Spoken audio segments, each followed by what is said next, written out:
Эрхэм үзэгч та бүхэндээ орой амгалан айлтгая. За өнөөдөр Монгол улсын хөгжлийн гараа айл гарцсан дээр байгаа Монгол улсын нийгэм эдийн засаг бүтээн байгуулалтын хөгжил хэрхэн өргөж байна гэдэг асуулт бол олон нийтэд байгаа. Хариулт хүлээсэн энэ олон асуултад Монгол улсын ерөнхий сайд Норын Алтан уягийг студид урьж иргэдийн асуултанд шууд хариулт өгөх нэвтрүүлэг эхэлж байна. Танд орой минь хүргэе. Тэгэхээр өнгөрсөн 3 хоногийн хугацаанд шинжлэлийн засгийн газрын 11 төв дээр бид нийтдээ иргэдээс 1800 гаруй асуулт хүлээж авсан. За эдгээр асуултаа бол 6 багцад ерөнхийдөө хувааж байна. Тэгэхээр эдгээр асуултыг студийн ярилцлагын үед бол танд тавьж хариулт авна. Үүнээс гадна Монголын үндэсний олон нийтийн телевизийн шууд дамжуулах баг бол 11 төв дээр ажиллаж байна. За яг энэ цаг мөчид иргэд ерөнхий сайд Алтан уягаас асуух асуултаа 11 төвд хаягдж шууд илгээж хариултыг бол эфирээр шууд өгөх бололцоотой гэдгийг бас эрхэм үзэгчтэй хэлье. Тэгэхээр шууд нэвтрүүлгийн маань үргэлжлэх хугацаа бол 1 цаг 30 минут байгаа. Тэгээ ингээд ярилцлагадаа орё. Тэгэхээр өнөөдөр ерөнхий сайдаа олон нийтийн хувьд бол хамгийн их анхаарал хандуулж байгаа салбар бол эдийн засгийн салбар болчиход байна. Өнөөдөр эдийн засгийн хувьд бол нэлээд хямарсан хямраагүй гэдэг асуултууд гарч ирж байна. Эдийн засаг хүндхэн байдалд орлоо гэдгээр талаасаа ярих боллоо. Тэгэхээр өнөөдрийн яг эдийн засгийн энэ нөхцөл байдал иргэдийн хувьд бол үнийн өсөлтийн дарамт нэлээд байна гэдэг асуудал явсан. Тэгэхээр шинжлэлийн засгийн газар өнгөрсөн жил бол болохоор үнийн өсөлтийг доктортой ярих, үн докторжуулах хөтөлбөрийг хэрэгжүүлсэн. Хэр үр дүнтэй байсан бэ гэдгээс хоёул ярилцлага эхлэв. За та бүхнийхээ энэ орооны амар амгалан айлтгая. За тэгээд их олон асуулт ирсэн юм чи шууд асуултанд хариулъя тийм ээ. Тэгэхээр энэ 11 төв рүү манай иргэд байн гуцтаж санал бодлоо хэлдэг. Тэрнийг нь би 2 дахь дөрөвдгийн өглөө болгоно бас үздэг. Тэгэхээр би бас ерөнхийдөө бас нэг хүмүүсийн бодол санал ямар чиглэлийн асуудлууд зөнгөлөх бол гэдэг дээр бас бараг тааж байна л дээ. Тийм учраас манай иргэдийн санааг зовоож байгаа хамгийн хэцүү асуудал бол юмны үнийн өсөлт байгаа юм. Энэ бол. Тэгэхээр гол асуудал бол ер нь Монгол улсын 1 жил 9 сар шинжлэлийн засгийн газар ажиллаж байна. Шинжлэлийн засгийн газар бол ард түмний ах хэмжээгээ дээшлүүлэх, хэл ахуйл авилгатай тэмцэх. За дээр нь бол шин бүтээн байгуулалтуудыг хийе. Нэлээд урам зоригтой ажиллая гэсэн юм байдлаар бол ажиллаж байгаа. Биднэрт бол хүндрэл бэрхшээл тулгарч байгааг бол тулгарч байгаа. Энийн нэг нь бол нодон жил бид нар үн тогтворжуулах хөтөлбөр гэж тодорхой нэр төрлийн бараан дээр хэрэгжүүлж эхэлсэн. За жишээлх юм бол тэгтээ бүх бараан дээр хэрэглээгүй. Ард иргэдийн ахуй амьдралд нэлээд суур нөлөө үзүүлж болох бензин шатхууны үнэн дээр бол бид нар тогтворжуулах хөтөлбөрийг хэрэгжүүлсэн. Энэ хөтөлбөр бол боломжийн хэмжээнд явж байгаа. Бүтэн жил 2 жилийн хугацаанд бензиний үн бол нэг бууж нэг хэдэн төгрөгөөр нэмэгдсэн байгаа. Өөр бол өөрчлөлт хараахан гараагүй. За нөгөөх нь бол бид бас нүүрс хөтөлбөр хэрэгжүүлж бас тодорхой хэмжээгээр нүүрсний үнийг бууруулсан. Гисэн хэдий боловч өргөн хэрэглээний барааны үн валютын ханшны өөрчлөлтөөс үүдэлтэйгээр зарим барааны үн өссөн ийм зүйл бол гарсан. За энэнийг арилгах, энэнийг сааруулах энэ чиглэлээр бол бас засгийн газар ажиллаж байна. Ер нь долларын шизээ буурах бол гэсэн бас хүлээлт байна. Тэгэхээр шинжлэлийн засгийн газар 100 хоногийн хувьд хоногийн хугацаанд эдийн засгийг нэлээд эрүүлжүүлнэ гэдэг байдлаар ажил эхлүүлсэн гэж харж байгаа. Энэ хугацаанд долларын шиг бууруулж чадах уу? Тэгэхээр энэ эдийн засгийн байдал дээр онцгой анхаарч 100 хоногийн хугацаанд нэлээд бас эрчимтэй ажлууд хийе гэж их хурлаар тогтоол батлуулаад засгийн газар хөтөлбөр гаргаад явж байгаа төлөвлөгөө. Тэгэхээр энэ 100 хоног дотор бас бид нар бүх юм өргөс авсан юм шиг зүгээр болчихно гэж бас бодох хэрэггүй. 100 хоногийн дотор бол бид нар цаашаага эдийн засгийг эрүүлжүүлэх энэ хүндрэлээс гарах тэр суурьуудыг бол нэлээд сайн тавьж чадах юм байгаа. Ер нь бол 70 гаруй арга хэмжээ төлөвлөснөөс за бид нар 30-40 арга хэмжээг нь бол эхлүүлээд явж байгаа. За валютын ханш гэдэг асуудал үүсэж байгаа маа. Тэгэхээр би валютын ханш гэдэг асуудлыг ярихын тулд манай эдийн засаг хүнд байна уу, хямраад байна уу, өвчлөлтсөн байна уу, яачаад байна гэдэг дээр би бас нэг энэ ойр хавийнхаа хэдэн улсуудын яг энэ эдийн засгийн үзүүлэлттэй нэг юм харьцуулж хэлье. Тэгэхдээ тоон хэлэх нэг өөр, амьдрал дээр хүмүүсийн амьдрал дээр бууж байгаа бас өөр гэдэг би хэлье. Энэ тамир нэг юу байх хэвээр нэг дэлхийн за манай улсыг тойроод байж байгаа бусад улсуудын эдийн засгийн байдал юм байна уу? За энэ яг их тоо ярихаар зарим хүмүүс энэ юм байгаа юм. Ер нь одоо энэ дэлхийн эдийн засаг гэдэг юм яагаад байгаа юм бэ гэж. Шиг хандлага нь хаашаага байгаа тийм. Хаанаас хаашаа яваад байгаа. Монгол одоо их хүндрээд байна уу яагаад байна вэ гэж. Тэгэхээр энэ 11 оныг ингээ харахад дэлхийн эдийн засаг бол 4% өсөж. Би энэ өмнөх онуудыг бас оруулчихад байна шүү дээ. Тэр үед манайд оюу толгойн хөрөнгө оруулалт орж ирж ирсэн үе учраас манай эдийн засаг хамгийн өндөр өсөлттэй буюу 17% та гарч ирсэн. За 12 онд бол сонгуулийн жил байсан. Дэлхийн эдийн засаг 3%-тай. Манайх бол 12%-тай. Ер нь аль ч үед бол дэлхийн эдийн засаг болоод эсвэл энэ Оросын холбооны улсын эдийн засгийн өсөлт.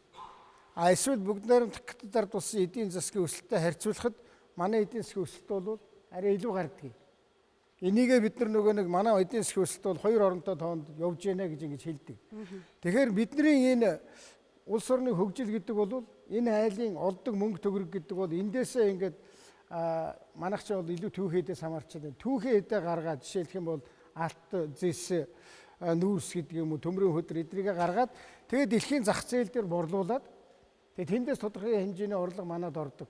Тэгээд тэр маань бол энэ дэлхийн ерөнхийдөө эдийн засгийн өсөлт бага байна гэдэг чинь зэс хэрэглээ нь бага байна, төмөр хэрэгэлдэг нь бага байна, нүүрс хэрэгэлдэг нь бага байна гэсэн үг. Ялангуяа хятад улсын хувьд бол энэ сүүлийн үед энэ 11 онд бол эдийн засгийн 9% өсөлттэй байсан бол одоо сүүлдээ 7% руу орсон гэдэг чинь энэ улсын хэрэглээ багасч эхэлж байна. Тийм учраас манай нөгөө гаргаа зардаг юмны үн бол унж байна.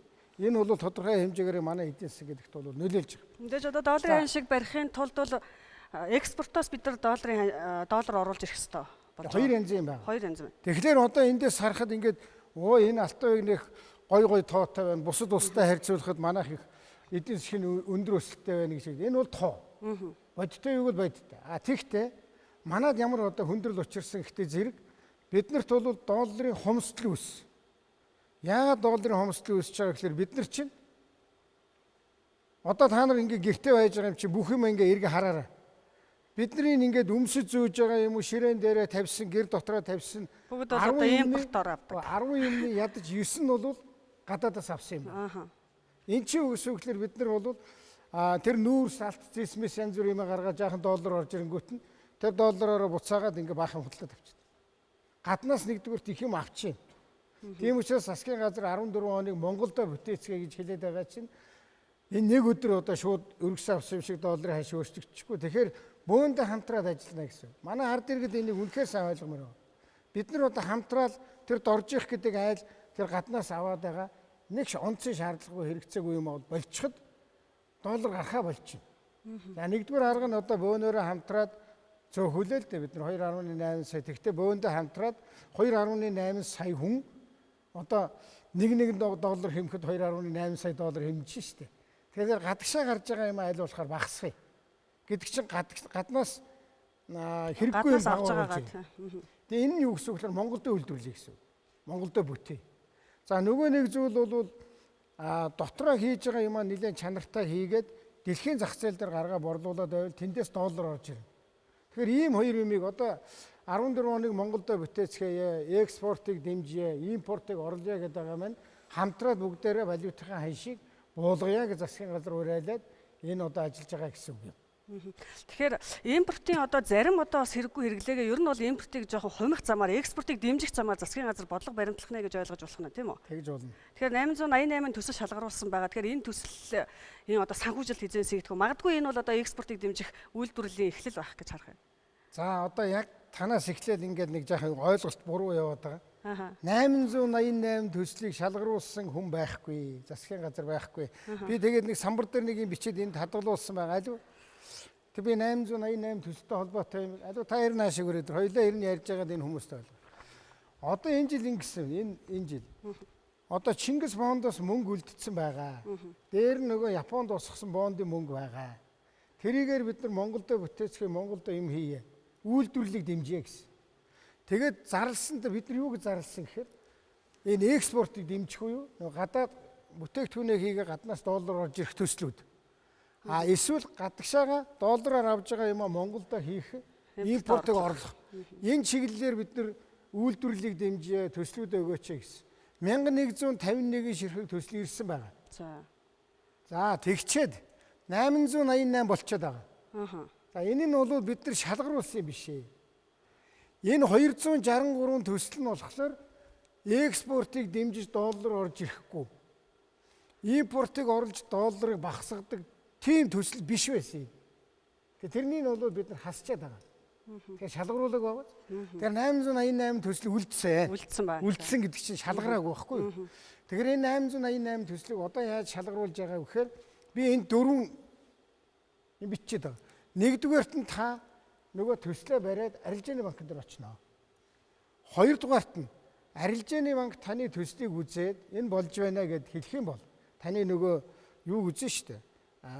Одоо барьцаа хөрөнгө одоо юм хийж ирсэн үү яаж ирсэн бүх юм чи үзээд арилжааны банк дэмжих юм бол арилжааны банк хөгжлийн банкнаас тэр хүнд олгох юм уу тэр аж ахуй нэгж олгох зээл авна. Хөгжлийн банк өөрөөр Чингис Мондынхаа мөнгийг арилжааны банк руу өгнө гэсэн. Тэгээд арилжааны банк руу Чингис Мондын мөнгө ороод ирэхээр нөгөө хүн зээл авна. Ийм дөрвөн үе шатыг дамжиж байж тэр хүний зээл бол бүтнэ. За тэгэхээр энэ 888 төслийг одоо хэн шалгаруулах вэ гэхээр банкуд шалгаруулж байгаа. Өчигдөр нэг Twitter, Facebook-аар энэ 888 төсөл дотор шалгарсан 4 төгрөгийн үнэтэй төслийг зарна гэж дээд зэргийн худал, дээд зэргийн хулах ойлголт бол бид нар хүнсээр буруу болчиход байна. Тэгэхээр энэ 888 төсөл чи энийгээр ингэж яваад тэгээ банкаас шалгараад төслөө авна. За дараа нь юм байна. 888 төслийг бид нар бас ингэж ангилж үзсэн. Тэрэн дотор 579 төсөл бол жижиг дунд үйлдвэр. Жижиг дунд үйлдвэрийн сангаар дамжуулахаар жижиг төслүүд байна. Хамгийн дээдл нь бол 2 тэрбум төгрөг хүссэн. Хамгийн доотлох нь бол 7.8 сая төгрөг. Их өргөн байгаа. 7.8 саяас аваад 2 тэрбум хүртэл төгрөгийг хүссэн 579 төсөл байгаа. Энийг бид нар 100 тэрбум төгрөгийг Чингис Мондоос бөөнд нь аваад юу руу өгчөж байгаа.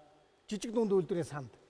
Тэгэхээр 2 тэрбум төгрөг хүртэлх төгрөгний зээл хүссэн хүмүүс жижиг дунд үйлдвэрийн сангаар дамжаад бас арилжааныхаа банкаар дамжаад зээл авна. За тэгээ манайхан бас за энэ нөхөр ёстой урт юм ярьлаа. Одоо нөгөө зээл нэр нь бүтэж байгаа мó гэж. Одоогийн байдлаар энэ дотроос 20 гаруй төсөл арилжааныхаа банкаар дамжаад арилжааны банк нь дэмжээд тэгээ хөгжлийн банк нь мөнгөний өгөөд тэгээ зээл аваад явж. За үүнээс гадна манай эдийн засгийн гол тэтгэдэг нь бол одоо уул уурхайн салбар. Тэр дундаа одоо тантай нэг холбоотой байна. Тухайлбал одоо 5-7 Чалкотын хийсэн гэрээг одоо улам хямдруулчлаа. Сайн хийсэн гэрээг муужруулсан шүү дээ энэ засгаас. Тэгээд одоо нүүрснээс олох одоо мөнгө нь багасчлаа гэдгээр яваад. Тэгэхээр уул уурхайн салбарын өнөөдрийн одоо бас эдийн засгт оруулах юм нэмэр. Одоо нөгөө урагшаа харж нэг юм ярихгүй гэхээр та ингээд одоо тийм асуулт тавиал тэгэл Чалко ярихаар чинь уртал юм ярина. Уртал юм ярихаар тэгэл янз асуу. За Чалког одоо тэгтээ яг олон нийт бүгдээрээ мэдж байгаа юм чи хэлэхэд бид нар нэг иймэрхүү алдаа хийцсэн болсон шүү дээ. Нүүрсээ өрчил зараад, зэсээ өрчил зараад тэгээд нэлээд хэмжээний мөнгөний өрчилж аваад тэгээд тараацсан л байна. Тэгэхээр таны хэлж байгаа Чалко чинь бол шин 350 сая долларыг бид нар төрүүлж аваад тэгээд нөгөө хүний хөгжлийн сангаар тараацсан. Одоо тэрнийг дахин их яриад яах вэ? Ер нь бол бид бол үнийг хямдруулаагүй. Тэр дэлхийн зах зээл дээр өөрөө нөгөө нүүрсний үн чинь их багуулж явна шүү дээ. Тэр үед одоо ухаандаа $100 хүрчээсэн юм байна. Сая бол одоо $40 хүртэл унсан тэрнийг л хэлж байгаа. Тэгэхээр өнөөдөр уул уурхай тэр дундаа нүүрснээс одоо эдийн засгт оруулахын хөнөөр дэдвцийн асуудлуудаар бас яриа тий. Тэгэхээр өнөөдөр бид нар нөгөө эдийн засгийн олон тулгууртай болгоё. Уул уурхай хит нэг салбараас хамааралтай байгаа учраас өнөөдөр бид нар эдийн засгийн юм бас хүнд байдалд орчлоо гэсэн яриа байгаад байдаг л та. Тэгэхээр бид нар энэ Чингис Мондын мөнгнөөс эсвэл энэ Японд усгсан бондын мөнгнөөс бид нар уул уурхайн салбарын зэрэгцээгээр бусад салбар жишээлх юм бол хөдөө аж ахуй гэдэг чинь мал аж ахуй, газар тариална, оюмл сүлжмэл, бусад одоо сүүний махны чиглэлийн энэ аж ахуйнуудаа бий болгох энэ чиглэлийн дэмжлэгийг үзүүлэхээр бас шийдвэр гарсан байгаа. Ер нь юуг бас нэг харуулчих. Одоо манайхан бас нэг асуугаад байгаа. Чингис Мондын мөнгө хайцсан бэ? Одоо тэгэхээр Чингис Мондын мөнгөн дээр би их хурд танилцуулга хийсэн.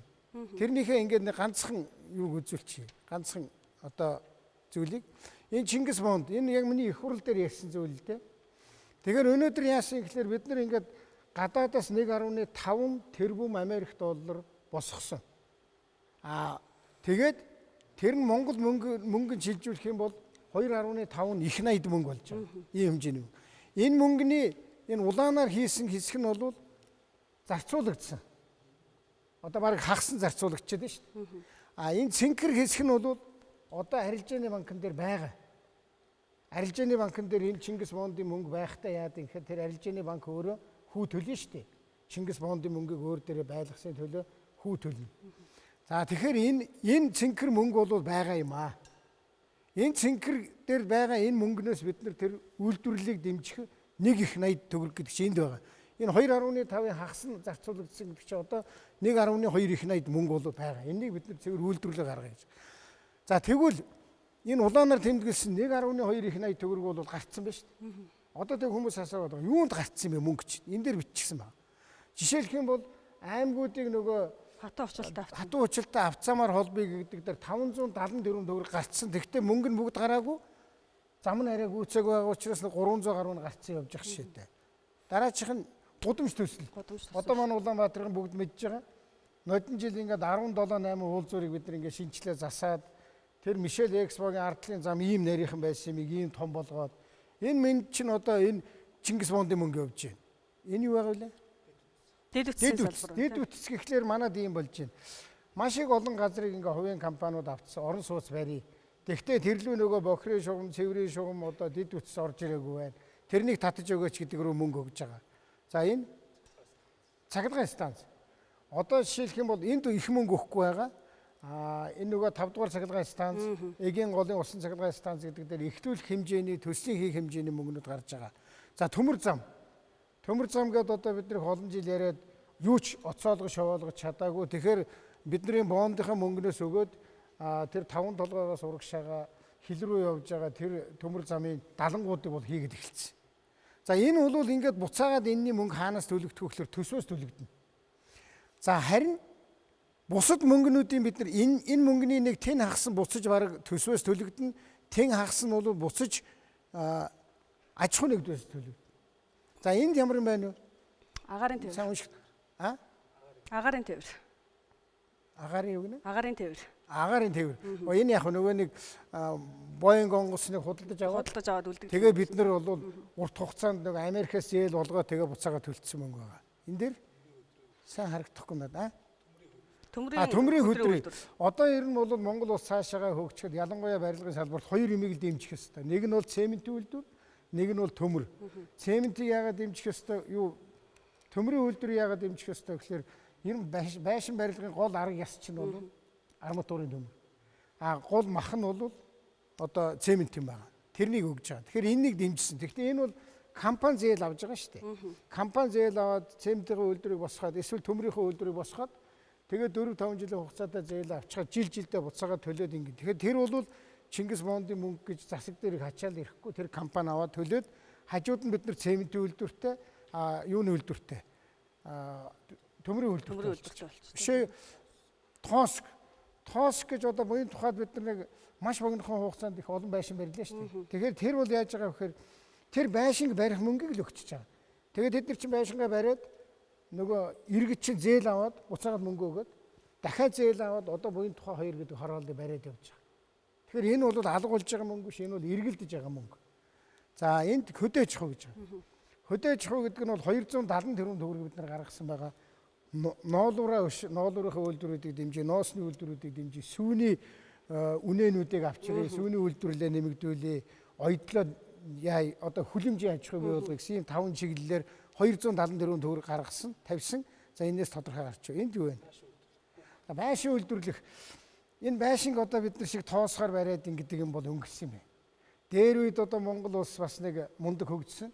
Тэгэхэд нөгөө байшин үйлдвэрлэх комбинат гэж бариад тэгээд хавтангуудыг хийгээд угсардаг. Тэгэхээр энэ бол бид нар байшин үйлдвэрлэлийн комбинат гэж байсан шүү дээ. Комбинатыг дэмжиж Германы орчин үеийн техник тоног төхөөрөмжтэй болгоход зориулж 20 гаруй тэрбум төгрөг өгч байгаа. Ингээд Чингис Бондын мөнгө бол ийм юмд явж байгаа. Хүлэмж болоод хувирч байна. Цементийн үйлдвэр болоод хувирч байна. Аймаг руу явж байгаа автозан болж хувирч байна. Тэгэхээр ерөнхийдөө Чингис Бондын одоо бондын зарцуулалт дээр бол тухайлбал одоо их хурлах сөрөг хүчнэлээ шүүмжлэлтэй ханддаг. Тэгэхээр төсвийн мөнгөөс эргэж төлөгдөх энэ нэгсэндээ өөр гэж хараад Тэгээд төсвийн мөнгөөс эргэж төлөгдөх энэ мөнгөний зарцуулалт нь төслөлтбөр нь бэлэн биш байхад оруулж ирчээд хүү төлөөд байна, өндөр хүү төлөөд байна гэдэг. Тэгэхээр таны ярианаас үзэгч маань бас ойлголт авсан баг. Магадгүй улс дэр үтсийн асуудалд бол тавьчаад үлдсэн тал хувь нь бол эргээд аж ахуй нэгжээр ашиг орлого олж ирэх төсөл санхүүжүүлэх нэ тийм үү?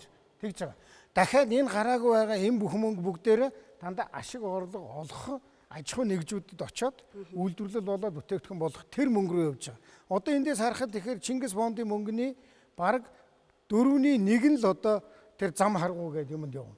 А бусдын бол бид нар аль болохоор нөгөө буцаж үйлдвэрлэл өгдөг тийм юм рүү хийж байгаа. Одоо эргэн төлөлтийг та асуучлаа. Эргэн төлөлтөн дээр би бас их хурал дээр нэг юм тайлбар хийсэн. Яг олон нийтэд бас тэр хүрдэг юм шиг байна. Одоо яаж буцаж төлөх юм? Ямар их мөнгө зээлдэг? Энэ алтууыг баг одоо хамгийн их мөнгө зээлдэг дуртай нөхөр байна. Тийм биш. Тэгэхээр энэ юм байгаа. Энэ дээр байгаа энэ нэг чирнийлийн өнгө байна шүү дээ. Энэ чирнийлийн өнгө бол бондын мөнгө юм байхгүй. Энэ бол он байгаа. Тэгэхээр манайх бол ингэж байгаа айл. Манай Монгол улс бол ийшээгээ ингээ юу хийж байгаа. Энэ хийгдэж байгаа хөрөнгө оруулалтын хэмжээ жилээс жилд хийгдэж байгаа хөрөнгө оруулалт бол нэмэгдэж байгаа. Энэ чирнийлийн цэнхэр бол бондын мөнгө орж ирээд тэгээ манай ийм хөрөнгө оруулалт энэ 13, 14, 15 онд бол бондын мөнгөөр ийм их хэмжээний хөрөнгө оруулалт хийгдэж байгаа. А энэ бондын мөнгө нь байхгүй, энэ цаатлах нь бол ерөнхийдөө бондын мөнгө байхгүй бол манай хөрөнгө оруулалт яаж явах юм бэ? Жилээс жилд нэмэгдээл явж байгаа. Манай улс чинь ингээд эдийн засгийн өсөж ийн гэдэг чинь нөгөө төсвөр ордог мөнгө нэгсээ төсөөсөө буцаагаад хөрөнгө оруулалт хийгээд шүү дээ. Сургууль эмнэлэг цэцэрлэг гудамж хашаа гэдэг янз бүрийн бариад зам бариад. Тэгэхээр энэ цаашдаа бол энэ 16 он байгаа үстэй.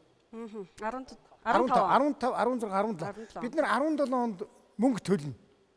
Энэ Чингис бондынхаа 500 саяыг энд төлнө. Энэ жил. А Чингис бондын 500 сая гэдэг чинь энэний хэрийн мөнгө байхгүй энэ хооронд. Тэгэхээр манай ийм хэмжээний хөрөнгө оруулалт хийж байгаа айл энэ хэмжээнийхээ мөнгийг тэр жилд төлчихнэ. Одоо айл гэхэд нэг тэрийн эдийн засаг даах чадвартай төсөвт болон ачаал өгөхгүй гэдгийг гэдгийг би хэлэх гээд байна л дээ. Энэ хэмжээний мөнгийг төлчихнэ. Тэр жил харин төсвөөс хийгдэх хөрөнгө оруулалт бол арай бус жилүүтэй харьцуулахад арай бага болно. Яагаад вэ? Төрүүлээд аваад хөрөнгө оруулалт хийсэн юм чинь. За ингэж явсаар байгаад 22 онд энэ үү? 22 онд бид нар $1 сая төлнө. Саяныхаас 2 дахин их мөнгө төлнө. Тэгэхдээ манай хөрөнгө оруулалт өөрөө бас өсөд өвчнө. Энэ хооронд чинь энэ улсын эдийн засгийн өсөд нь шүү дээ. Энэ өчнөө зээл авсан нөхдүүд чинь юм хийгээд тэндээсээ татвар түрээс төлөөд ингээд энэ Монгол улсын чинь өөрийнх нь ингээд чадал нь өсөд яваад байгаа. Тийм учраас би одоо яг ингээд заримдаа юмыг жоохон харлуулаад явах юм л та. Би мэдээж одоо Монгол хүн байна. Энэ хугацаанд бол энэ улс орныг хөгжүүлж хийсэн. 5 жилийн дараа 10 жилийн дараа 5 төгрөг олох гэж ясанд орвол өнөөдөр тэр мөнгийг нь аваад юм босгочвол 21 аймгийн төвийг өнөөдөр холбочих юм бол тэр замун үдээс одоо Улаанбаатар руу ирж байгаа хүн чинь бол өшөөл хурдтай ирнэ. Өшөөл эдийн засгийн хурдтай. Энэ хооронд 2 өдөр явдаг байсан бол 1 өдөр явна. Ингэхээр манай эдийн засаг өшөө хурдан болно. Өшөө өснө. За хоёулаа эдийн засгийн бодлого нь бол ийм л юм байна. За хоёулаа эдийн засгийн асуултыг одоо эргээд оръё. Тэгэхээр яг одоо бол явуулын станц маань 11 төв дээр ажиллаж байгаа. Тэгэхээр олон нийтийн хувьд бол яг энэ цаг мөчид бас ерхий сайд танаас яг эдийн засгтай холбоотой нийгмийн боловсрал, эрүүл мэндийн бүхэл салбараас бас асуулт тавьж байгаа байх гэж бодож байна. Тэгэхээр 11 төв дээр ажиллаж байгаа явуулын станцтайгаа одоо холбогдъё. Тэгэхээр ямар асуулт байхыг хоёулаа дэлгэцэнд хараад шууд хариултаа ингээд. Энэ дээрээс харчин тий. За. Иргэн та Монгол улсын аль ч өнцгөөс утсаар, мессежээр, фейсбүүкээр, твиттерээр, скайпаар, ухаалаг гар утсаар, цахим шуудангаар, мессенжерээр, санал бичих машинаар болон өөрийн биеэр санал хүсэлтэд илгээх боломжтой. Шинэчлэлийн засгийн газар 11 төв.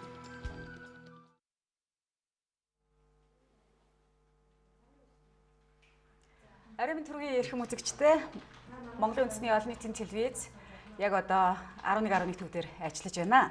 Тэгэхээр энд бол үзэгчид та бүхний олон нийтийн асуултууд араасаа маш ирж байна. Тэгээд энд юуны түрүүнд эдийн засгийн асуудлыг ярилцж байгаа учраас иргэдийнхээ асуултыг тавьж эхэлье. Та эдийн засгаа идэвхжүүлэх 100 хоногт ид шид бүтээхгүй. Эдийн засаг бизнес чөлөөтэй эрхлэх орчныг сайжруулах суурийг тавьж зөв замдаа орно гэж хэлсэн. Хувийн өмч, хувийн бизнест халддаг, баялаг бүтээгч, татвар төлөгчдөө барьж хордог, мөнгөө гаргаж хөрөнгө оруулахаас айдаг, нуудаг энэ айдсыг яаж арилгах вэ гэсэн асуулт. Юуны түрүүнд 109-аар тавигдах байхаа гэж бодож байна. Тэгэхээр яг энэ асуултанд тэгвэл хариулаа дараагийн асуултыг авъя. За. Саяны асуултыг та ойлгоо. Сайн сонссон юу гэнэ? Тэгэхээр яг өнөөдөр одоо эдийн засгаа эрчимжүүлэх 100 хоногийн хугацаанд та юу хийж чадах Аа, вэ? за. Баялаг бүтээгчтэй одоо барьж хордог, тэднийг татвараар дарамтлагдаг тийм айдас байна гэсэн тийм асуулт ерөнхийдөө ирсэн байна. За. Гэхдээ энэ зөвхөн 100 хоног төсөлтэй. Энэ татвараар айлгадаг, эсвэл иргэдийгээ шоронгоор айлгадаг ийм тогтолцооны төлөө бий лав яваагүй. Би одоо 25 жилийн улс төрд явж байна. Тэгэхээр энэнийг бол аль болохоор айдас хүйдэсгүй, эрүүл сарвал эрх чөлөөтэй тэр нийгмийн төлөө явсан. Тэрний төлөө бид нар явна. Одоо харин би одоо байнгын хурал дээр чи юм нөгөө тайлгнаж идэг хүн байхгүй. Би харин ард иргэдэд яагаад ч юм их удсан юм шиг байна. Тэгэхээр одоо тамир их хурал дээр би нөгөө энэ 100 хоногийн хугацаанд ямар хэн ажлуудын суурийг тавих уу гэдгээ ярьсан. Тэгвэл би энэ иргэдэд зориулаад бүр ингэ шахацсан. Цөөхөн. Би нэг цөөхөн хэдэн юм хэлье. За хамгийн гол юм бол энэ 100 хоногийн хугацаанд бизнес эрхлэгчдэд дэмжье. Ерөөсөө Монголд одоо гол юм хийдэг хүмүүс ч юм бол бизнес эрхэлж байгаа хүмүүс юм байгаамаа. Тэгэхээр энэ бизнес эрхэлж байгаа хүмүүсийг татвараар, мэргэжлийн хяналтын шалгалтаар эсвэл одоо шоронд хийнэ гэж битээ айлгаад байгаа чи. Эн чинь эдийн засагт маш их хохиролтой байна гэж хэлээд байгаа. Тэгэхээр юу хийх юм? Хамгийн эхний энэ дээр юу гэж байгаа вэ гэхээр аль болохоор манай ард иргэд, манай хүмүүс гаднаас авдаг юм багасгаач. Дотор талдаа хийдэг юм бүгдээрээ дэмжээ. Нэг нэгнийхээ хийж байгаа юмыг нөгөөтг нь худалдаж авъя. Энэнийг нэлээд одоо том ажил болгож өрнүүлье гэсэн. За энэ бол тендерийн хуулийг өөрчлөе гэсэн. Одоо өнөөдөр бид нар жил 9 сар болж байхад ер нь тендер дээр хичнээн маргаж байна. Нэгдүгээр тендер бол хамгийн бага үнээр өрсөлдөж байна. Хамгийн муу чанартай гэсэн үг болж байна. Хоёрдугаар нэг юм босгоно гэж авчаад тэр байшингаа хизээш босгохгүй байна. 3-4 жил дамнуулаад тэгэл их мөнгө аваад байна. Тэгэхээр энийг өөрчлөе. Энийг өөрчлөе гэдэг тендерийн хуулинд өөрчлөлт оруулж. Одоо тэг яаж өөрчилж байгаа? Их хурл бид нар өргөн барьсан. Бид нар үнийн зарлчий гэж. За энд нэг ийм байшин хэрэгтэй байна. Сургуулийн байшин. За энэ бол одоо ерөөсө 2 тэрбум төгрөгийн босноо гэж зарлч. Тэгэл одоо компаниуд өрсөлдөөл. Дараа нь маргаан байхгүй. 2 тэрбум төгрөгөндөө яг одоо энэ жил барих уу барина. Ийм хоёр нөхцөл тэгээд хийлгий. За ингээд хариуцлага нь өндөрсөхгүй бол ерөнхийдөө ер нь бол яг тэг тендерээр авчаад өнөөдөр орон нутагт хүртэл одоо балгас улсын байшингууд үлдээд байна. Дахиад тендер шалгаруулж болтгүй. Тэгэхээр харин нөгөө нэг бага үнээр өрсөлдөг учраас наа чинь тэгчээд байгаа байхгүй. Одоо бид хамгийн бага үнээр өгсөн штэ. Одоо өмнө үн өсөөд ихэд ингээд л өөртөө хачин завхурсан юм бас. За тэрнийг өөрчлөе гэсэн. Гурав дахь нь болохоор манай иргэд ингээд 10% нөөт төлж байгаа. Тэрнийхээ 2% буцааж авдаг бол энэ яаж байгаа гэхээр бид иргэд урамшуулъя гэдэг байгаа. Энэ нөөт гэдэг юмд манай иргэд оролцоод тэр чинь бас давхар хяналт болно. Би одоо жишээлх юм бол энэ түүцээс очиод юм авах уу, таны дэлгүүрээс авах уу гэхээр дэлгүүрээс орж авна. Яагаад гэвэл толоонтой өгнө. Тэгээ толооноор би цуглуулж агаад 2%-ийнхаа нөөтийг буцаагаад авчихна. За дараа нь энэ юу гэж төрийн өмчийн томоохон аж ахуйн нэгжүүдийг ерөөсөө төрийн өмчийг эзэнжүүлэх асуудлыг бид нар хийе. Энэ 100 хоногт бол одоо бид нар дараагийн 7 хоногоос эхлээд өдөр тутам энэ төрд байгаа хэрэггүй юмнуудыг, ашиглахгүй байгаа юмнуудыг, хоосон байгаа юмнуудыг эсвэл түрээсэлсэн нэрээр нэг хэдэн хүн ашиг болоод байгаа юмнуудыг зарыг гэж. Байшин саваа зарыг хэрэггүй. Ховчлох нь. Одоо ховчлол гэдэг байна. Дуудлага худалдаагаар илүү тэр юмнуудыг хэлээд байгаа. За ховчлол гэхээр бас манайхаа ойлгон. За тэрний 3 нөхөрт өгч гин тийм биш. Дуудлага худалдаагаар өгнө, гэрээгээр өгнө. Зарим нь бол хөрөнгийн биеэр дамжуулж ховчлон гэдэг тэр ховчлын аргуудыг хэрэглэе гэж байгаа. За энэ төрийн шаардлагатай хяналт шалгалтыг зогсоож бизнес зөвлөж өгөх. Энэ дээр бол одоо төрөө чимээ хэлсэн. Хамаагүй битээ хяналт шалгалт хийгээд байгаа чи битэд. За газрыг эргэлтэнд оруулъя. За бизнес эрхлэгчд үйл ажиллагааны зөвшөөрлөө. За энийг ингээ хэдийн юм байгаа. Тийм далд эдийн засгийг ил тод болгох. За энэ дээр бол ер нь манайх бол энэ далд эдийн засгийг ил тод болгоё. Бүгдээрээ л нэг юм айсан нэг 5 төгрөг нуусан нэг юм сонин нийгэм болчихжээ. Тэгэхээр энэ дээр байгаа юмнуудыг ил гаргаа. Ил гаргаснараа яах вэ гэхээр манай улсын эдийн засгийн чадвар нэмэгдэн манай иргэд өөрснөө айх юмгүйгээр амьдрдаг болно. Тийм учраас энэ эдийн засгийг ил тод болгох. За тэгээд энэ өршөөлийн хуулийг бид нар бол улсын хурлд одоо удахгүй өргөн барина. Ингэснээр бол манай эдийн засаг 5 төгрөг нуужсэн бол 5 төгрөг ил гаргах чинь. Нэг байшин сав нуугдчихсан байсан бол тэр нь ил гарч чинь. Ингэхээр манай нийт татвар төлдөг хэмжээ бол ихсээд явчихна. Нөгөө томоохон бизнес эрхлэгчдийг татвараас нэг чөлөөлж нэлээд хэдэн жилийн өмнө тийм татварын өршөөл үзүүлж байсан шиг яг энэ хуулийн татвараас чөлөөлөхгүй. Өршөөл үзүүлж байсан. Одоо нөгөө нэг нуугдсан, хаагдсан, орхигдсан тэр бүх юмыг ил гаргаж бичиж.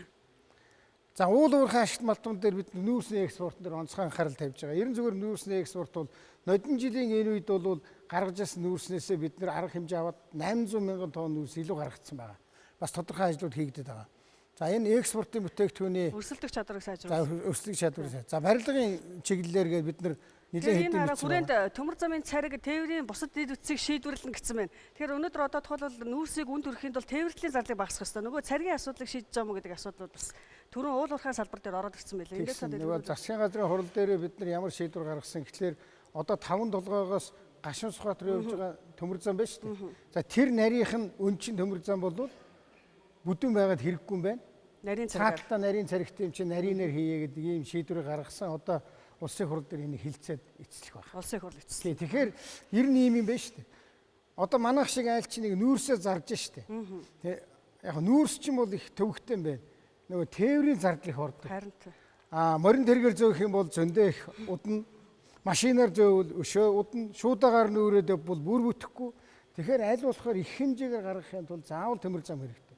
Төмөр зам аваачаад өргөн царигаар тавьчих юм бол цааталтын хятадд нарийн цариг байдаг. Яаж иргүүл шилжүүлж очих вэ? Шилжүүлж очих гэдэг нь дахиад нүүрсэн. Тэгээ тийм учраас засаг дээр бид нар энийг яриад сая шийдсэн байна. За энийг би бүгдээ хэлээд яах вэ? За тэгвэл одоо эргээд 11 төвтэйгээ холбогдъё. За эхний арай удаан хариулаад байна. За хоёулаас дараа төвчлээ явуулснаа. 11 төвтэй эргээд холбогдъё.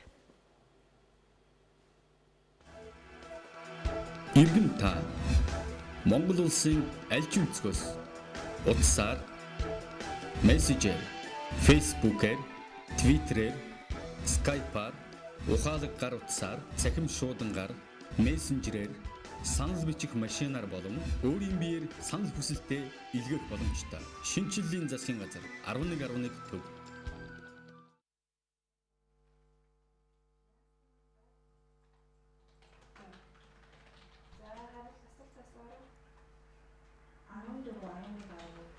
За 11 төв дээр сурвалжлах багийнхаа ажиллаж байгаа. Тэгэхээр иргэдээс ирж байгаа асуултууд үргэлжилсээр төрийн байгууллагуудын төвчж болох зардлыг хэмнэх ажиллагаа бодитоор хэрэгжиж байгаа юу? Үүнд хяналт тавьж байгаа юу гэсэн асуултаас нэлээ давхцалтайгаар ирж байна л да. Бид нар улсын хурал дээр төсвийн одоо тийм хязгаарлагдмал тодтгол гэдгийг хийсэн. За тэрэн дотроо ер нь төсвийн нэлээд олон байгууллагын зарим одоо төвчж болох зардал. Зардал хаслаа гэхэлэр цалин тэтгэвэр хассан юм шиг ойлгоод байгаа. Тийм биш.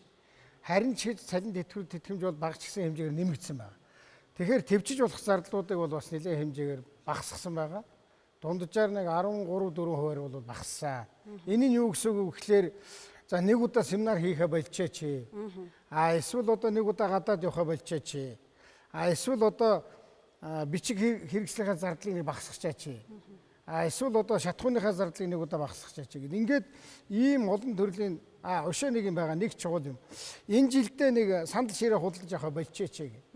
Ийм байдлаар бид нар бас нэг 40 орчим тэрбум төгрөгийн хэмнэлтийг бол хийгээд энэ урсгал зардлыг бол бууруулсан байна. За 11 төвөөс дараагийн одоо асуултанд холбогдъё.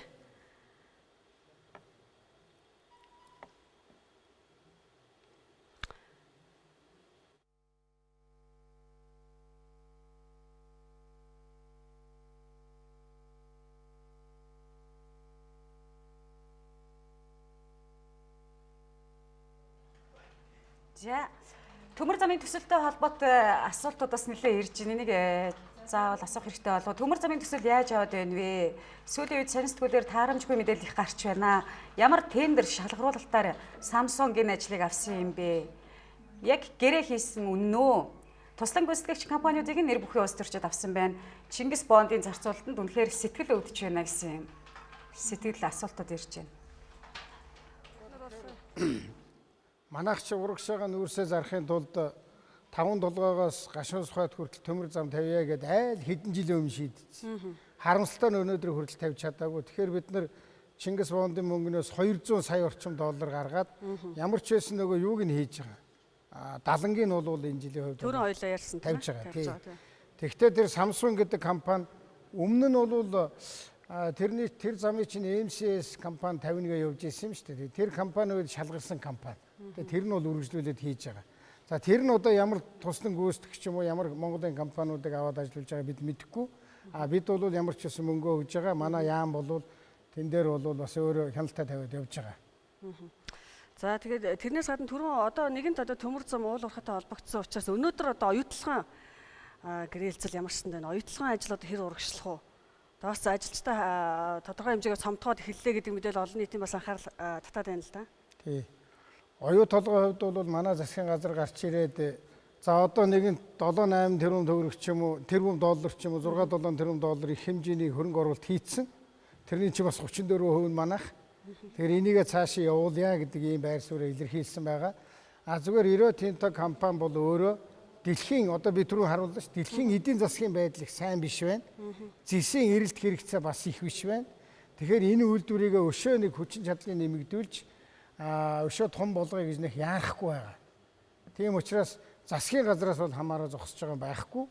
Эдгээр маань хөрөнгө оруулалт хийх хугацаагаа сараа сунгаал яваад байгаа. Одоо 9 сарын 31 гэхэд бид нар бол дараачихаа шатны хөрөнгө оруулалтыг хийнэ гэж ингэж ярьсан байна. Нэгэнд одоо манай эдийн засаг бас уул уурхайгаас хамааралтай байгаа учраас би түрүүн танд бас нэвтрүүлгийн өмнө танилцуулж байсан 1800 гаруй асуултыг иргэдээс одоо өнгөрсөн 3 хоногт авсан. Энэ донд багцлаад яг энэ уул уурхай дотор ингээд асуухад өнөөдөр Монголын нүүсний үн тээвэрлэлт боловсруулалт хизээ өрсөлдөх чадварын хэмжээнд хүрэх вэ гэдэг асуулт бас байгаад байгаа. Өрсөлдөх чадвартай болохын тулд нүүрсээ эхлээд дотоодод угаах хэрэгтэй. Угаах хэрэгтэй. Одоо ч юм бол бас баахан шороо ачиж шүү дээ. Угаах хэрэгтэй. Цаашаа боловсруулах хэрэгтэй.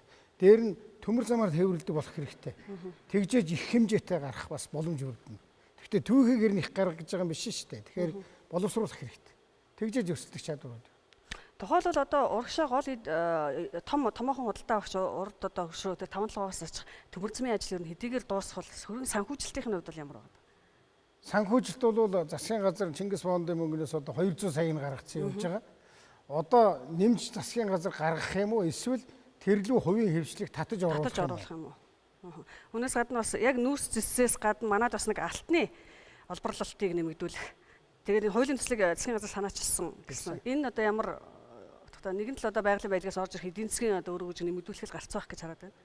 Тэг яг алтны хувьд бид нэр засгийн газар хуулийн төсөл санаачлаад их хурд баталсан. Одоо алтан дээр бол алтаа олборлож байгаа хүмүүс нэг нуугаад янз бүр болгоод их шаардлагагүй татварыг нь бол их боломжийн хэмжээнд болгоцсон. Ерэн зүгээр Монгол банкнд алтаа тушаах юм бол өшөө одоо таатай нөхцлөөр худалдаж авдаг тийм хуулийг бол гаргацсан. Тэгэхээр манай иргэд алтаа одоо нэг жоохноор наваа гадагшаа гаргаад байх шаардлагагүй болсон. Тэгэхээр манай алтны олборлолт Монгол банкнд алт тушаадаг хэмжээ бол нэмэгдэж байгаа. За тэрүүн хоёлоо ер нь бол одоо Чингис Бондтой холбоотой олон асуулт байна гэсэн тэрүүн тодорхой хариулсан учраас тэгэхээр би дараагийн бүлэг асуудалтанд орё гэж бодоод энэ нь бол ер нь бүтээн байгуулалт. Нэгэнт одоо бид нар бүтээн байгуулалт хийж ажил хөгжлийн өөр гарц руу орчих төгөх бах. Тэр дундаа одоо орон нутагт дэдвцийн асуудал дээр зам тавих, эрүүл мэндийн асуудал орхигддог. Тэн дээр ерөөсөө одоо энэ Чингис Бондын мөнгө энэ гэдэг бол Монголын том бүтээн байгуулалтууд бол орох ёстой юм л да. Тэгэхээр орж эхэлж байгаа аймагуудын автод зам энэ бол маш чухал асуудал юм байна. За тэгээд цахилгаан станцын асуудлууд байна. Одоо бидний Чингис Бондын мөнгнөөс бас ингэсэн шүү. Би тэрний түрүү хэлээгүй юм байна. 3 дугаар цахилгаан станцын хүчин чадлыг 50 мегаваттаар өргөтгсөн. Одоо бид нар 6 сарын 16-нд нээлттэй хийн. Тэгээ нодон жил өдий шийдсэн асуудал бүтэн жилийн хугацаанд хүчин чадлыг өргөтгчлээ. За 4-р цахилгаан станц 123 мегаваттаар чадлаа нэмж байгаа. Тэрнийг бид нар 11 сард хүлээж авав. Тэгэхээр Чингис Бондын мөнгө бол аль хэдийн орж ирээд аль хэдийн ажил болоод одоо аль хэдийн суйрлагдаад тэгээд 6 сарын 16-наас эхлээд шинэ цахилгааны хүчин чадал бий болж 11 сараас эхлээд өшөө бий болно. Ингэснээрээ энэ жил бид нар нэг өвөл болохоор одоо яадаг бол энэ өвлийг яаж давдаг бол цахилгаан дийлдэг бол үгүй болоо гэдэг асуудал энэ жилийн хувьд одоо асуудал биш болж байгаа. За тэгвэл мэдээж манай хэрэгцээ бол нэмэгдэж байгаа өшөө бас хүчин чадлыг нэмэгдэх шаардлага. Түрүүн бол 5 дугаар цахилгаан станцыг урагшлуулах ажилд бол энэ бондын хөрөнгөөс зарцуулна гэдгсэн. Энэ 5 дугаар цахилгаан станц баригдах асуудал их олон жил яригдж байгаа шүү дээ. 5 дугаар цахилгаан станц руу бондын мөнгнөөс орохгүй. Энийг өмнөх засгийн газрын үеийн шалгаруулсан байгаа. Тэд нар одоо ажиллах энэ өөрөөр хэлбэл хувийн хөрөнгө оруулалтаар станцаа бариад дараа нь цахилгаанаа зараад мөнгө олж авна гэсэн нөхцөлтэй. Дэдвцийн тал дээр хоёул тэр дундаа одоо орон нутгийн өнгөрсөн жил 6 аймгийн төвийг хатуу урьдчилан авцмаар холбоно гэдэг тодорхой тоон бас гүйцээг байгаа. Энэ жил бас дахиад 6 аймгийн төвийг хатуу урьдчилан авцмаар. Өнгөрсөн жил бид нар 6 аймгийн төвийг холбоно гэдэг 4 аймгийн төвийг холбосон байгаа. Тэгсэн. Энэ жил бид нар бас 6 аймгийн төвийг холбоё гэсэн. Одоо өнөөдөр сая бид нар засгийн газрын ээлж тус хурал хийлээ. бидний 100 хоног зарласнаас хойш засгийн газар 2 хуралддаг болчиход байгаа. Хагас өдөр хуралдана, 3 дахь өдөр хуралдана. Тэгээ саяны хурлаар бид нар бас 6 аймгийн замын явцыг бас сонслоо л да. Тэгэхээр 6 аймаг дээр ямар юм явж байгааг гэхээр энэ жил бид нар ямар ч байсан Дорнод аймгаа холбоно. Энэ жил бид нар ямар ч байсан Сүхбаатар аймгаа холбоно. Өмнөговь аймгаа холбоно. Хөвсгөл аймгаа холбоно.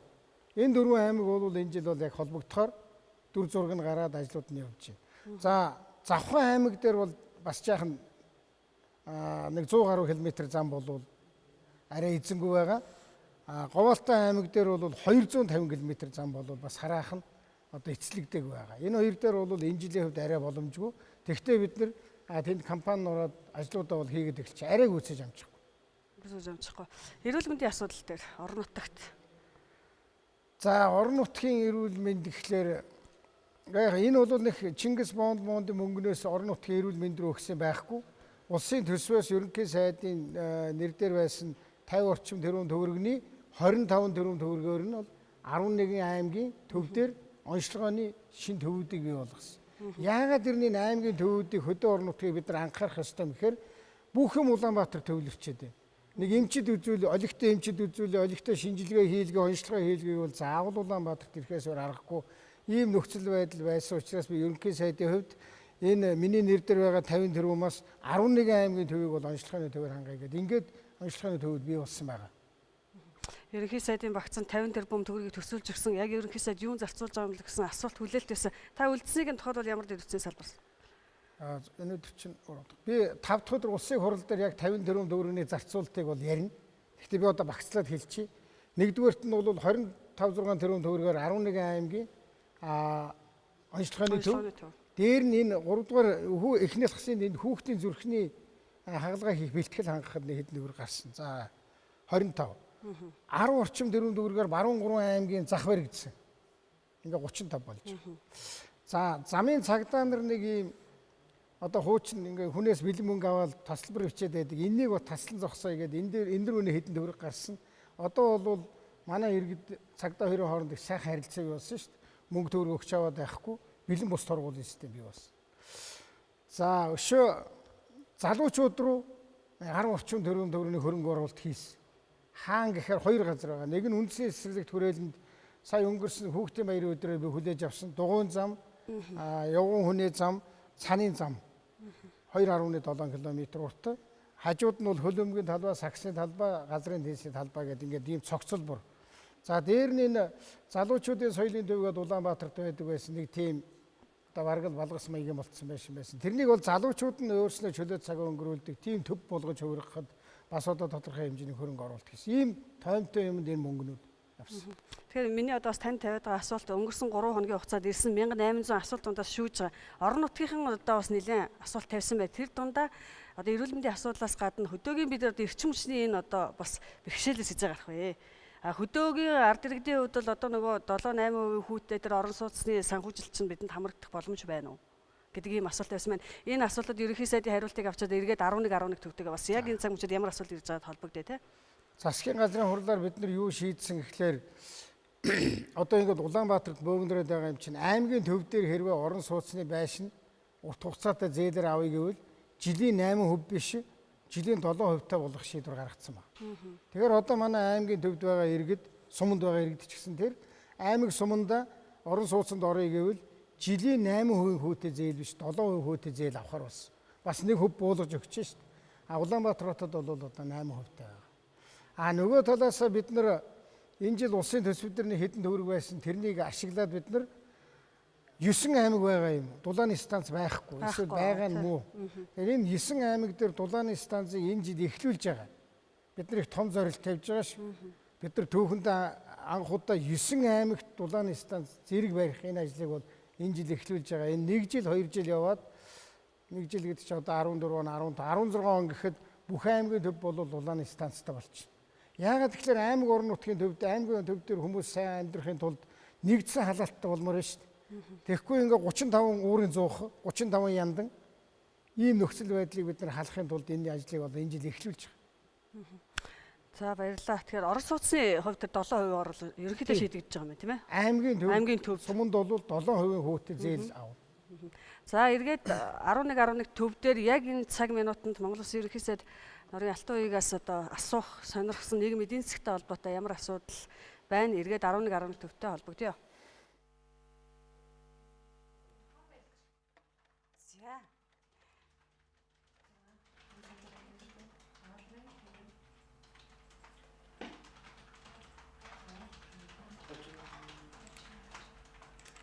За тэгэхээр одоо үзэгчдээс олон нийтээс маш олон асуултууд ирж байна.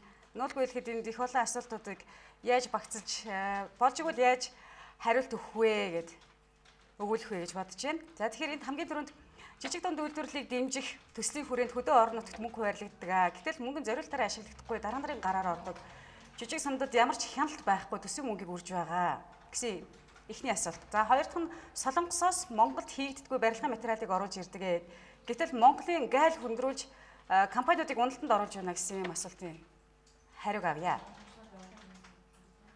За эхнийх нь жижиг дунд үйлдвэр Хөдөө орон нутагт. Одоо бид нар ингэж юм л дээ. Чингис Бондоос 100 тэрбум төгрөгийг нөгөө жижиг дунд үйлдвэрээс санал өгж байгаа. Тэрэн дотроос аймаг бүхэнд 1 тэрбум төгрөг, 1 хүртэл тэрбум төгрөгийг бол аймагт хуваарлаж байгаа. Тэгэхээр энэ 100 тэрбум төгрөгийн 30 тэрбум нь жишээ нь аймаг орон нутагт хуваарлагдчих. За одоо та нар минь тэр аваараа хэрүүл багтаа шиг тэгээд аймаг орон нутгийн засаг дарга нар жаахан хариуцлагатай ажиллаад банктайгаа хамтраад тэрнийг ил тодлон шалгаруулна. Бид ямар ч байсан байхгүй биш байгааг нь зовлон гэж бий болгож өгч чинь мөнгөтэй болгож өгч шүү дээ. Тэрнийг одоо тэндээ бол ил тодлон шалгаруулах шаардлагатай. Хоёр дахь нь юу вэ? Хоёр дахь нь одоо Солонгосоос Монголд үйлдвэрлэдэггүй импортын бараа бүтээлээр гайлын одоо хөнгөлж байна. Тий одоо Монголд үйлдвэрлэдэггүй юмыг бол одоо гаднаас оруулж ирэхээс аргагүй байгаа юм л да. Орж ирж байгаа юм. Тэрэндээ бол бид нар одоо байгаа арга нь бол гайлын татвар нэмэгдсэн өртгийн албан татварыг тавьдаг. Тэгжил өрсөлдөн дотоодод хийх юм бол жишээ гайлын татвар нэмэгдсэн өртгийн албан татвар төлөхгүй байхгүй. Тийм л өрсөлдөөн бий болдог. За хариултаа авсан бах үзэгчийн энэ асуултанд 11 төвөө сонсож байна уу? Студиос холбогдож байна. Дараагийн асуултаа ерөнхий сайд тавья. За. Шинжлэлийн засгийн газар байгуулагдсанаас хойш ил тод нээлттэй байна гэж дандаа ярьж байгаа. Гэвч зарим яам агентлагийн мэдээлэл хаалттай, хоорондоо зөрөөтэй байна. Танаас бусад сайд нар нээлттэй биш вэ шүү дээ.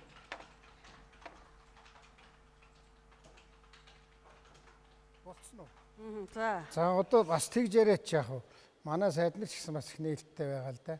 Юу гэхээр одоо өнөөдрийн энэ 3 дахь өдрийн 11 цагаас манай сайд нар 11 төв дээр очиж сууж ярилцдаг. Тэгэхээр өнөөдрийн 3 дахь өдрийн би харин энэ оройн цагийг ашиглаад энд орчлоо. Тэгэхээр манай сайд нар бол ингээд 3 дахь өдөр бүхэн за одоо сайд болсон л да. Одоо сайд нар нэг сайд олон ороод байхаар нь агентлагийн дарга төрийн нарийнуудыг оруулж байгаа. Тэгэхээр 3 дахь өдөр бүхэн манай засгийн газар тодорхой одоо салбарын хүнийг оруулаад иргэдийн асуултанд хариулгуулж байгаа. Нэг дахь өдөр бүхэн бид нар бүтээн байгуулалтын ажлаар хаана юу хийгдэж байгааг хийгдэх гэж байгааг бол бас ингээд танилцуулж байгаа. Дөрөв дэх өдөр бүхэн ерөнхий сайд бол бас 30 минут бас одоо олон нийтэд тодорхой сэтгүүлчдэд асуултанд хариулж байгаа. Ингээд аль болохоор бид нар нээлттэй, аль болохоор ил тод байх гэж оролдож байгаа. За тэгвэл саяны иргэний шүүмжилж байгаа шиг бүх газар бас тийм биш байж магадгүй. Тэрнийг та нар минь 11 төгрөгээ сайн хэлээрээ бид нар бас засах, залруулах арга хэмжээ авч ажиллая. Тэгэхээр 11 төвд маш олон асуулт, санал, гомдол, хүсэлт ирдэг юм байлээ дээ. Яг тухайн асуудлаар одоо багцлаад эрүүл мэндийн асуудлаар байдаг юм уу, боловсролын асуудлаар байдаг юм уу, шийдвэр хариуг нь одоо яаж яг засгийн газар өгч чаддгүй. Тэр 11-ийнхээ хуваарлдгийн холбогдох газрууд руу. Засгийн газар дээр бид нар явж байгаа нэг 14 хоног тийм үү 21 хоногт 11 төгрөг ирсэн асуултуудыг яаж шийдэж байгааг танилцуулга хийдэг. Би өөрөө бол 2 дахь өдрөө өглөө 4 дахь өглөө бол яг нөгөө ерөнхий сайд руу хандаж 11 төгрөг ирсэн бүх санал асуултуудыг нэг үрчлэн ярьдаг. Тэгээд холбогдох хүмүүст нүгэргөөгөөд энийг хойноос нь яваач гэдэг. За эргээд 11 төвтэй холбогдъё. Бас яг ямар асуулт байна? 11 төв сонсож байна уу? 50-16-аас гараа. За, ерөнхий сайдыг гэр хорооллоор явж иргэдийнхээ амьдралтай танилцаач гэсэн хүсэлтүүд бас нэлээд давтагдж байна. Тэрийг одоо илэрхийлээд төлөөлөл болгоод нэг асуултыг асууя. Тэгээд амьдрал хүнд байна гэр хороололд. Би хөдөөч явж байгаа бас гэр хорооллоор ч явж байгаа шүү дээ. Тэр бүхнийг нэг олон нийтэд зарлахгүй байгаа. Уулаасаа би гэр хороололд багасаа 18 нас хүртэл 20 нас хүртэл байцсан хүүхэд. Тийм ч учраас манай шинжлэлийн засгийн газрын гэр хороол руу хандаж хийсэн хамгийн анхны ажил бол нүүрсний үнийг хямдруулах.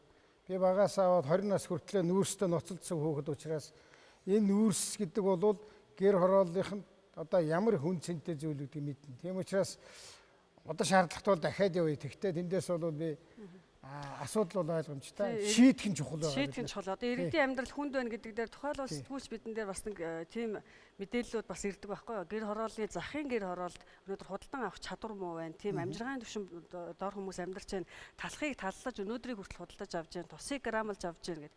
Тэгэхээр яг энэ амьдрал донд л яаж орж тэр улсын одоо өрхийн эдийн засгийг нь өрхийн төсвийг нь яаж одоо дэмжих болох вэ гэдэг тийм асуулт байгаа юм болов уу гэж хараад байна. Тий. Тэгэхээр ямар ч байсан тодорхой арга хэмжээнүүдийг бас авахын тулд ажилланаа. Тэгвэл зарим юмыг бол жаахан тийм одоо манайхны хэлдгээр хитрхийг харлуулж байгаа тал бий. Энэ валютын анчнаас болоод зарим валютаар орж ирдэг юмны үн бол өссөн. Түүнээс биш махны үн юм уу? Манай энэ дотор байгаа төмсний үн ч юм уу тэр бол тодорхой тийм том өөрчлөлтүүд бол гараагүй. Ялгаатай юм байгаамаа. Тэгвэл тэрнэр маргаад яах вэ гэдгийг би болохгүй байгааг шийдэх нь бидний ажил болохоос биш болж байгаа мэтэр одоо харах тийм бас бодол бол байхгүй. Хоёулаа нэгэнт үнийн өсөлт ярьсан чинь та түрүү хэлсэн үн докторжуулах хөтөлбөрөөр тоо хэдэн одоо бараа бүтээгдэхүүн үнийг бол доктортой барьж ирлээ гэх тэр дундаа шатхууныг та нэрлсэн тийм. Тэгэхээр тун удахгүй одоо бас бензиний үн өсөх нь буурна гэсэн янз бүрийн мэдээлэл ахын хэр бодиттой энэ мэдээлэл. Одоо манай засгийн газар нэг юмтай ноцолдож яах ядарч байна. Энэ иргэдийнхээ төлөө ажиллахын хэл хавь авилгал бүтээн байгуулалт хийхэд бол бид нар бол үнэхээр урам зоригтой ажиллаж байна. За энэ нэг юм доромжлол, гүтгэлэг, цуурхал гэдэг юм бол үнэхээр маш хүнд юм аа. Одоо сая манай компаниуд сая би Оросын холбооны улс явахад манай нефтийн компаниуд бас хамт очсон. Тэгээд тэд нар маань Оросын компаниудтай нефтийнхээ үнийг бас нэг боломжийн хэмжээнд бас хэд 3 төгрөгөөр буулгаад гэрээ зурж байгаа байхгүй.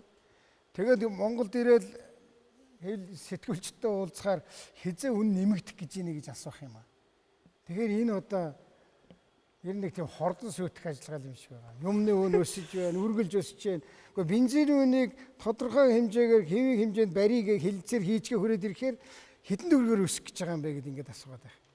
Тэгэхээр энэ бол бодиттой зүйл. Дээр нь бас ингээд манай иргэдэж гэсэн яг бид нар жил 9 сар ажиллаад бас л иргэдийн 100% итгэлийг авахд хэцүү юм байна гэж харж байна.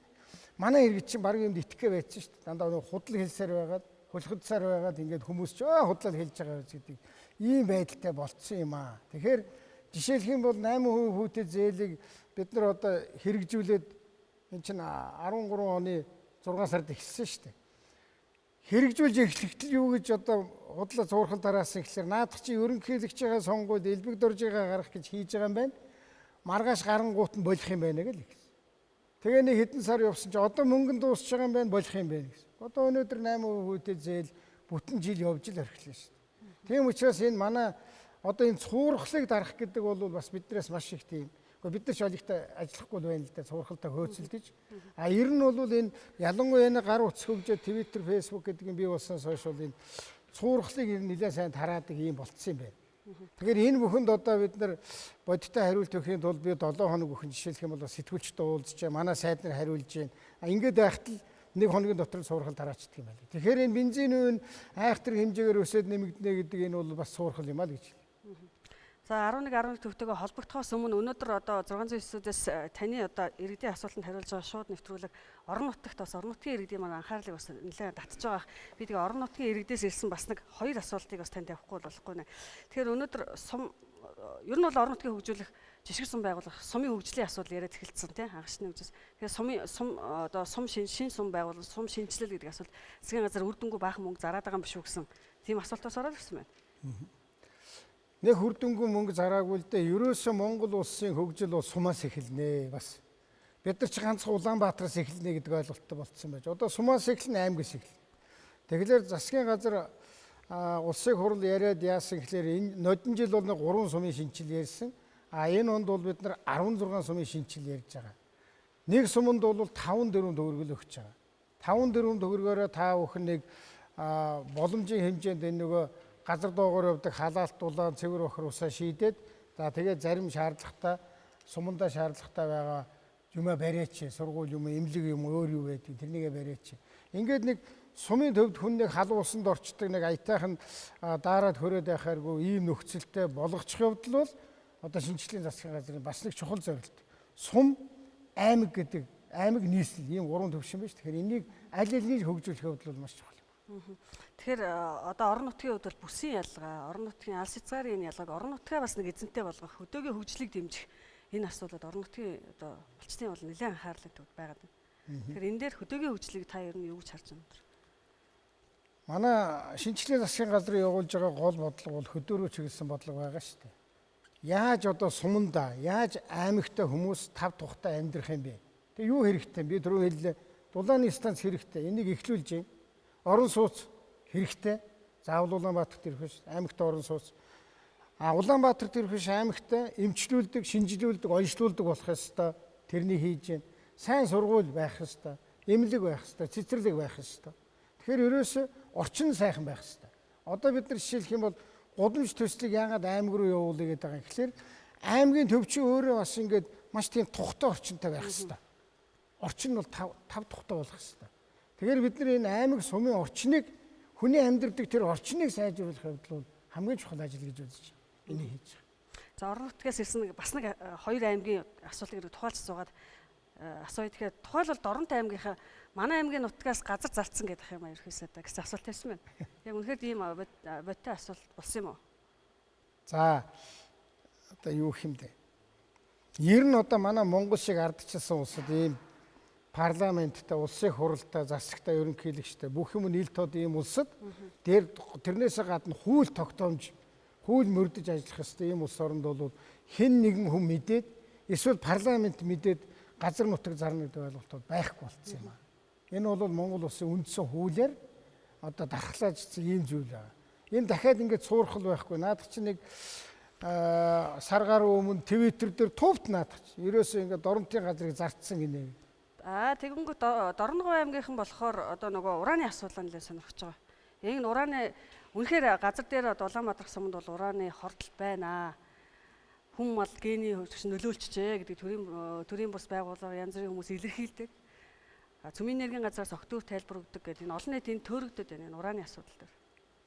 Ер нь бол тэр Дорногов аймгийн Нурсүрэн гэдэг хүний хотод хэдэн тугал өгсөн гэдгээс болоод намайг ажил авсны дараа би өөрөө Дорногов аймагт ажиллахад энэ асуудал хөндөгдөөд би юу гэж хэлсэн гэхээр таны боддог биш, миний боддог биш. Яг тэр мэддэг чаддаг Монгол улсын мэрэгчлүүдийг цуглуулаад шинжилгээг хийгээд тэгээд дүнгийн гаргая гэсэн. Ингээд 60 гаруй хүнтэй баг ажиллаад 100 гаруй сая төгрөг зарцуулаад тэр бол ураанаас болоогүй байна гэдэг дүгнэлтийг манай судлаачид мэрэгчлүүд бол гаргасан. Тэгтээ тугал өгсөн шалтгаан байна. Тэр бол селен гэдэг элемент энэ нутагт их байна. Газар дээр их байна. Одоо энэ селен чухам хаанаас яагаад ингэ бий болоод байгааг тогтоох ёстой гэсэн ийм дүгнэлттэй юм байна. Тэгэхээр би бол одоо олон нийтээс ирсэн иргэдээс ирсэн асуултыг л танд явж байгаа. Тэгээд зарим хүмүүс ерөнхийдөө ер нь яг яаж ажиллаа төлөвлөөд бидний хөгжлийн гарцыг яаж тодорхойлоод байна гэж нь хоёулаа энд бас эндрээс жоо холдоод чөлөөтэй тайлбарлах уу. Тухайлбал 13 онд засгийн газар яг хөгжлийг төвөгдөх ямар одоо оновчтой бодлого тийм. 13 яг бид нар бол ингэж нэг ажиллаа төлөвлөөд манай өрөөнд байдаг юмыг энд авчираа тавьчихад байгаа юм л да. Бид нар ингээд 13 оны бүтэн ингээд 1-ээс 12 сарын хүртэлх төлөвлөгөөг ингээд гаргаад тэгтээ энэ дээр ямар ажлыг тавьдгийг гэхлээр аль болохоор шинэлэг олон нийтэд хүрхүүц олон нийтийн одоо эрх ашигт нийцхүүс тэр ажлуудыг жагсаад гээ. Энэ бол жишээ нь 14 оных энэ бол одоо нэлээд ингээд ажиллчихсан гараа бичсэн байгаа шүү дээ. Энэ чинь өнгөрцөн учраас шинжилгээ тавьчихад байгаа. Таны одоо тухайлбал ойрын 7-8 сарын төлөвлөгөөг сонирхож болох уу? 7-8 уу? Тий. Одоо энэ 6 сар байна л дээ. Энэ 6 сард бол бид нар би 54-ийнхаа тайлан хийн. Төмөр замын шийдлэг 6 сар заавал дуусгана. Одоо энэ 2-3 хоног шийдсэн. Жижиг дунд үйлдвэрийгээ дэмжинэ. 1.5 хүртэлх тэрбум төгрөгийн борлуулалтад аж ахуй нэгжийн орлогын албан татварын 90% буцааж өгнө. Нөгөө иргэдтэй 2% буцааж өгнө. За энэ дулааны цахилгаан станцыг бид нар өргөтгөлээ гэсэн шүү дээ. 50 мегаваттаар. Тэрнийгээ бид нар 6 сарын 16-нд хүлээж авна. Гудамж төслийн хүрээнд цэцэг төв гээд байгаа шүү дээ. Цэцэг төвчийн 3 замын уулзуур юм байгаа. Тэрнийг ингээд сэтлээд 4 замын уулзуур болгоно Улаанбаатар хотод. Тэр ажлыг заавал хийн. 150 сум энэ 6 сард багтаж интернетэд холбогдно. За 56 ширхэг түүс машиныг Улаанбаатар хотод нэмж суурилуулна. Бид нар ингээд энэ ажлаа ирнэ. Агаарын 6 сард би заавал агаарын бохирдлын асуудал тавьчихэд байгаа. Манайхан чинь тийм сони хүмүүс шүү дээ. Намар гинтгэ агаарын бохирдол ярина. Тэгэхээр сая бид нар ярьж байгаад агаарын бохирдлын торгуул тавина шүү. Энэ зүүн та нар аж ахуй нэгжүүдийн уурын зуухууд дээр бид нөгөө судалгаа хийлгээ хэмжилт хийлгэсэн. За танаа уурын зуух шаардлага хангахгүй байгаа. Танаа хангахгүй байгаа. Тэгэхээр бид нар агаарын бохирдлын торгуулийг одоо журмаа батллаа шүү. Намар торгоно шүү. Одоо гээд аж ахуй нэгжүүд нь хөргүүлж байгаа. За 7 сард бол бидний нөгөө ярьдаг юмнууд байгаа. Хамгийн гол юм бол энд бол бид нар визэг хөнгөчлөх асуудлыг ярина. Төрийн өмчийг дуудлага худлаагаар явуулах юм ин 6-7 сард бол бид нар нэлээд визэг хөнгөчлөхөөр тул аль улсууд визэг хөнгөчлөх гэдгийг бид нар ингэж байгаа. Энэ бол гадаад харилцаа. Тэг гадаад харилцаан дээр одоо нөгөө дахиад нөгөө доллар авах гэдэг шүү дээ. Гаднаас нөгөө доллар олж ирэхин тулд гаднаас ирж байгаа хүмүүс төвөгч хэрэглэл учруулахгүй. Тэгвэл бүх улсын иргэнд бас тэхгүй байгаа. Одоо манайх аялал жуулчлалын одоо яг юу ирлээ. Нэг хүнд оногдох нөгөө дотоодын нийт бүтээгдэхүүн гэдэг чинь арай гайгүй хөгжилтэй орны иргэдийн хувьд бол бид нар шууд одоо онгоцны буудал дээр ч визээ нөгөөд оруулчих гэсэн тэр асуудлыг бид нар энэ 6 сард ярьж шийдэх. 7 сараас хэрэгжих. За тэгээд 7 сард бол бид нар оюутнууд дээр зуны ажлыг нь хийлгээд оюутны цэрэг хөтөлбөрийг нь явуулъя. Багийн засаг дарганы семинарыг бид нар хийж байгаа. Энэ маш чухал ажил болж байгаа. Монгол улсын дүүгэнд бид нар багийн засаг дарга нарыг аймаг дээр нь цуглуулад одоо багийн хөгжил ямар хувь байна, хөдөө орон нутагт яавал дээр байна гэдэг ингээд одоо 7 аймаг үлдсэн. Энийг бид нар 7 дугаар сард дуусгана. За шинэ ногооны худалдаа нодон жил бид нар 7 сард наадмын дараа хийсэн. Тэгэхээр энийгээ одоо ингээд бас дэмжиж өгье гэх. Ингээд ерөнхийдөө бид нар гол юмнуудаа бол ингээд тавьчихдаг. За 8 сараас манад нэлээд ач холбогдолтой онцгой нэг ажил бол халах голын ялалтын 75 жилийн ой байгаа. Оросын холбооны улсын ерөнхийлөгчийг бас урьдсан байгаа. Тэр их чухал ажил болох хэрэгтэй. Тэгэд ингээд ерөнхий бол нэг ийм багцаануудаа гаргаад тавьчихад тэгээд энийгээ л одоо хэрэгжүүлэхэд бол ажилтдаг. За би тэгэхээр нийгэм улс төртэй холбоотой дараагийн асуултыг би тань тавих гэж байгаа. Тавихын өмнөхөн эргээд 11 төвтэйгээ холбодъё. Тэгэхээр одоо Монгол Улсын нийслэлд 12 цаг өнгөрч байна. Тэгэхээр яг энэ цаг мөчид 11 төв дээр одоо ерөнхий сайдад хаягдсан ямар асуулт илүү зөнхөлж байна. 11 төв намайг сонсож байна уу? Ерөнхий сайдаа амлалтаа биелүүлж ажиллаа хийхэд эсвэл ерөөсөө Монгол улсад маань юу хамгийн их саад болж байна вэ гэсэн асуултыг ард иргэд танаас асууж байна. Амлалтаа биелүүлж ажиллаа хийхэд Монгол юу хамгийн их саад болж байна. Саяхан нөгөө засгийн газрын үйл ажиллагааны хөтөлбөрийн бас тайлан тавьдсан мөлөө. Тий. 13 онд хийсэн ажлыг тайлан тавьсан. За одоо нэг том саад гэдэг юм юу байх вэ? Монголчууд бол ингээд бие биенээ ойлгож, бие биенээ дэмжиж, нэгэн зорилгын төлөө бид нэг улс гүрэн учраас хамтарч ажиллах тэрл их дутагдaltaй байна. Хийж бүтээ босхыг гэж байгаа дийлэг хэсэг нь байна. Хийж байгаа юмыг жаахан харлуулдаг, мушигдаг, өөлдөг, гүтгдэг, гутаадаг, доромжилдаг бас нэг хэсэг байна. Энэ л одоо манай нийгэм жаахан урагшлан дэвжихэд бол саад болж байна. Долларын ханш буугаасаа гэж Монгол хүн бүхэн хүсдэг байхад долларын ханш өсөөсөө гэж боддог бас цөөхөн хүмүүс. Тэгээ тэрнийгээ ил тод хэлдэг. За энэ бол манад бол бас л тийм сайн зүйл биш юм. Тийм учраас би одоо юу хүсэж байгаа вэ гэхээр монголчууд ойлголцож аль болохоор хөгжил дэвшлийн төлөө, аль болохоор ард түмний ах амжиргааг дээшлүүлэхийн төлөө, аль болохоор бүтээн босголт хийхийн төлөө хамтарч ажиллах юм шаардлагатай байна л гэж хэлмээр байна да. За 11 төвд дараагийн асуултыг тавья. За сонгоцсон. 941. За сумын шинжилэл гэж баахан мөнгө зарсан гэх юм аа бодит мэдээлэл өгнө үү гэсэн. Энэ асуултын хариуг авъя. Би сая хэлсэн. Сумын шинжил нэг суманд 5 төгрөг л өгж байгаа. За дараагийн асуултыг 11 төвөөс. За дараагийн асуултыг одоо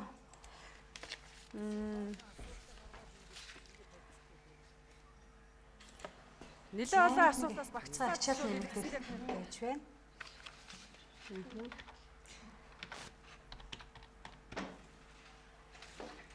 За, саяхан та өвлийн хүлэмжийн нээлтэд оролцож байсан. Цаашид энэ мэд жижиг дунд үйлдвэрлэлийн төслөө дэмжүүлэх сайн байна гэсэн. Ийм санал байна. Энэ ер нь ийм юм. Тэр Чингис Боондын 270 тэрбум төгрөгнөөс нэг хэсгээр нь бол өвлийн хүлэмж дэмжиж байгаа. Бид нар монголчууд анх удаага Улаанбаатар хотод өвлийн хүлэмжтэй боллоо. Тэр хүмүүс яасан гэхээр Чингис Боондоос 940 сая төгрөг авсан. Үлдсэн мөнгөө бол өөрснөө гаргасан.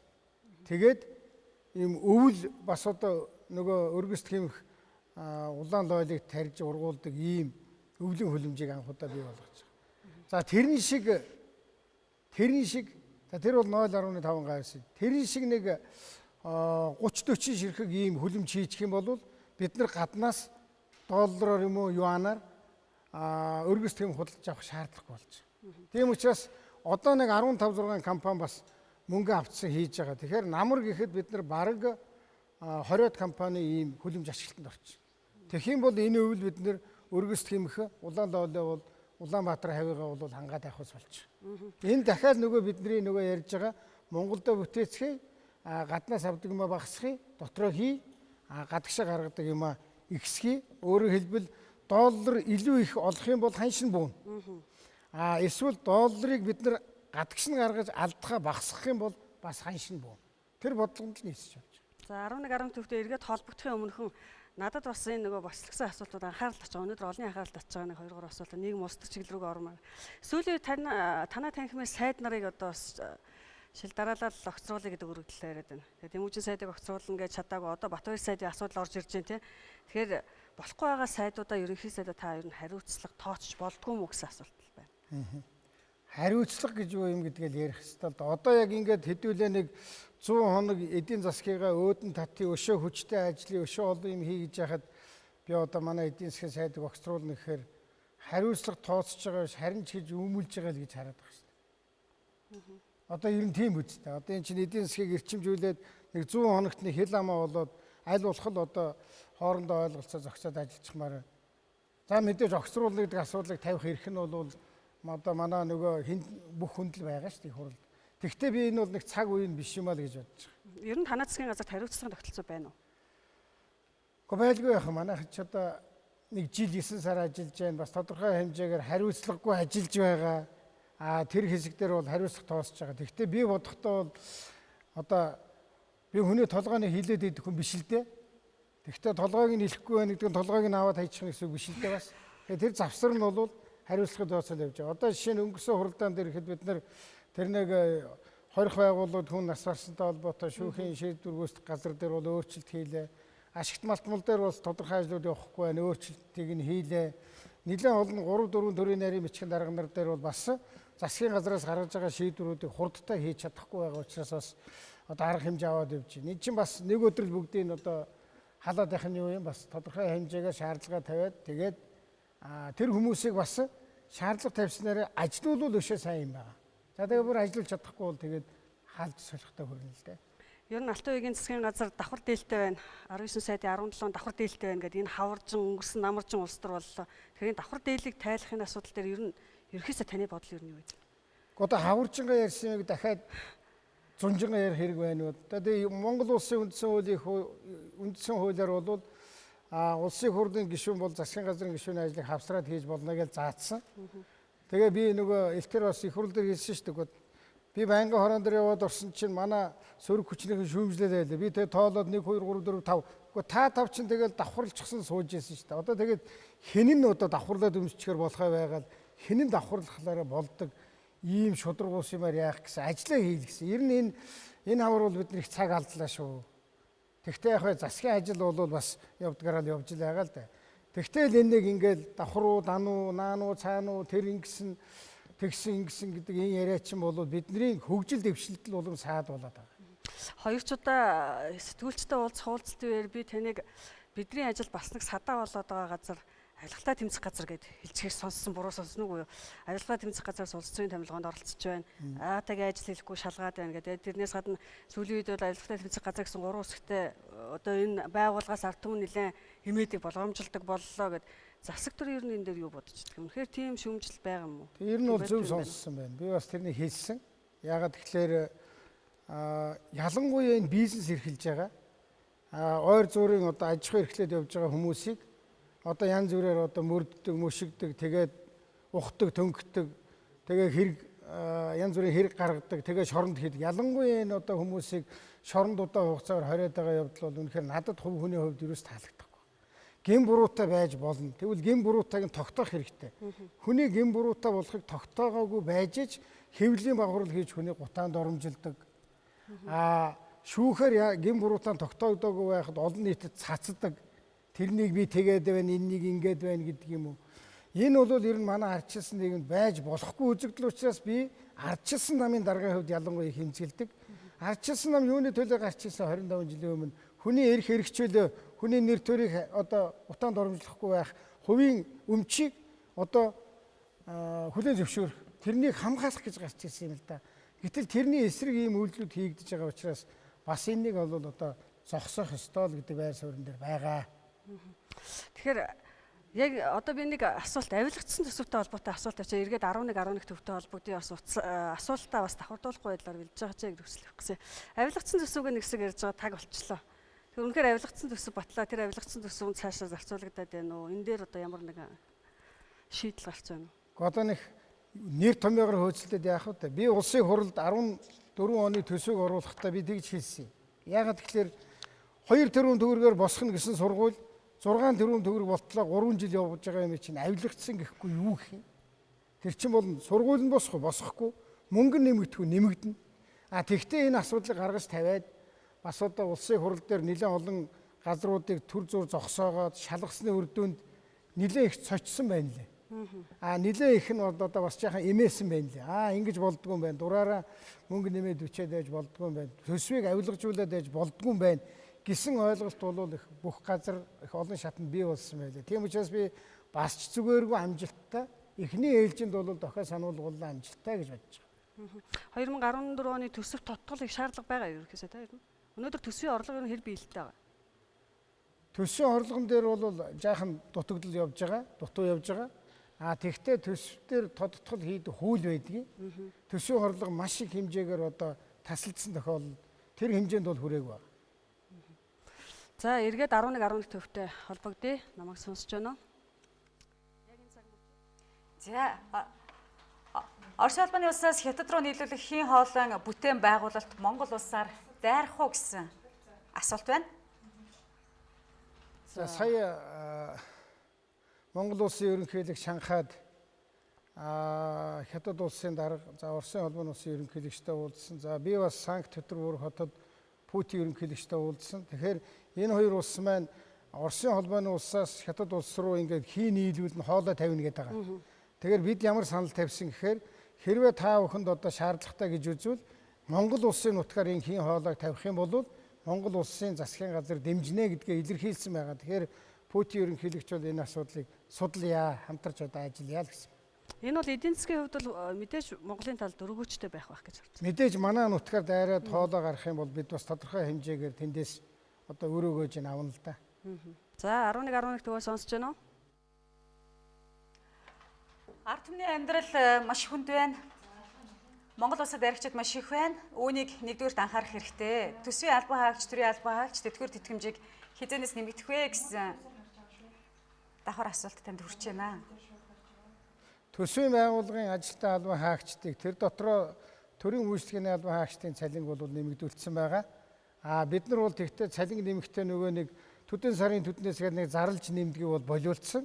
Одоо манай төрийн байгууллагад ажиллаж байгаа хүмүүсийн цалин бол одоо томхон албан тушаалтнаас бусдын цалин бол мэдэгдсэн нэмэгдсэн байгаа.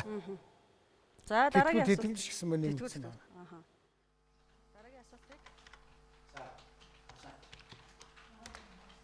За асуултаа үргэлжлүүлье. Буян тухай нэгдүгээр хорооллын үлдсэн байрыг яаж иргэдэд олох вэ гэсэн юм асуулт байна. Одоо энэ нөгөө хамгийн бага өртгөөр баригдсан орос улс. Бид нар нэг 1500 гаруй байран дээр суглаа явуулаад ил тодоор ингээ хуваарлаад ингэсэн. За тэр эзэнгүй үлдсэн нэг 200 орчим байр байгаа. Тэрнийг одоо бид нар дахин суглаадах уу гэсэн. Суглаадах нэг шаардлагагүй шиг байлаа. Энэ төрийн байгууллагуудад бас цөөхөн тоогоор санал ирсэн. Тэрнэр нь хуваарлахын зүйтэй маа гэсэн юм шийдвэр гаргасан.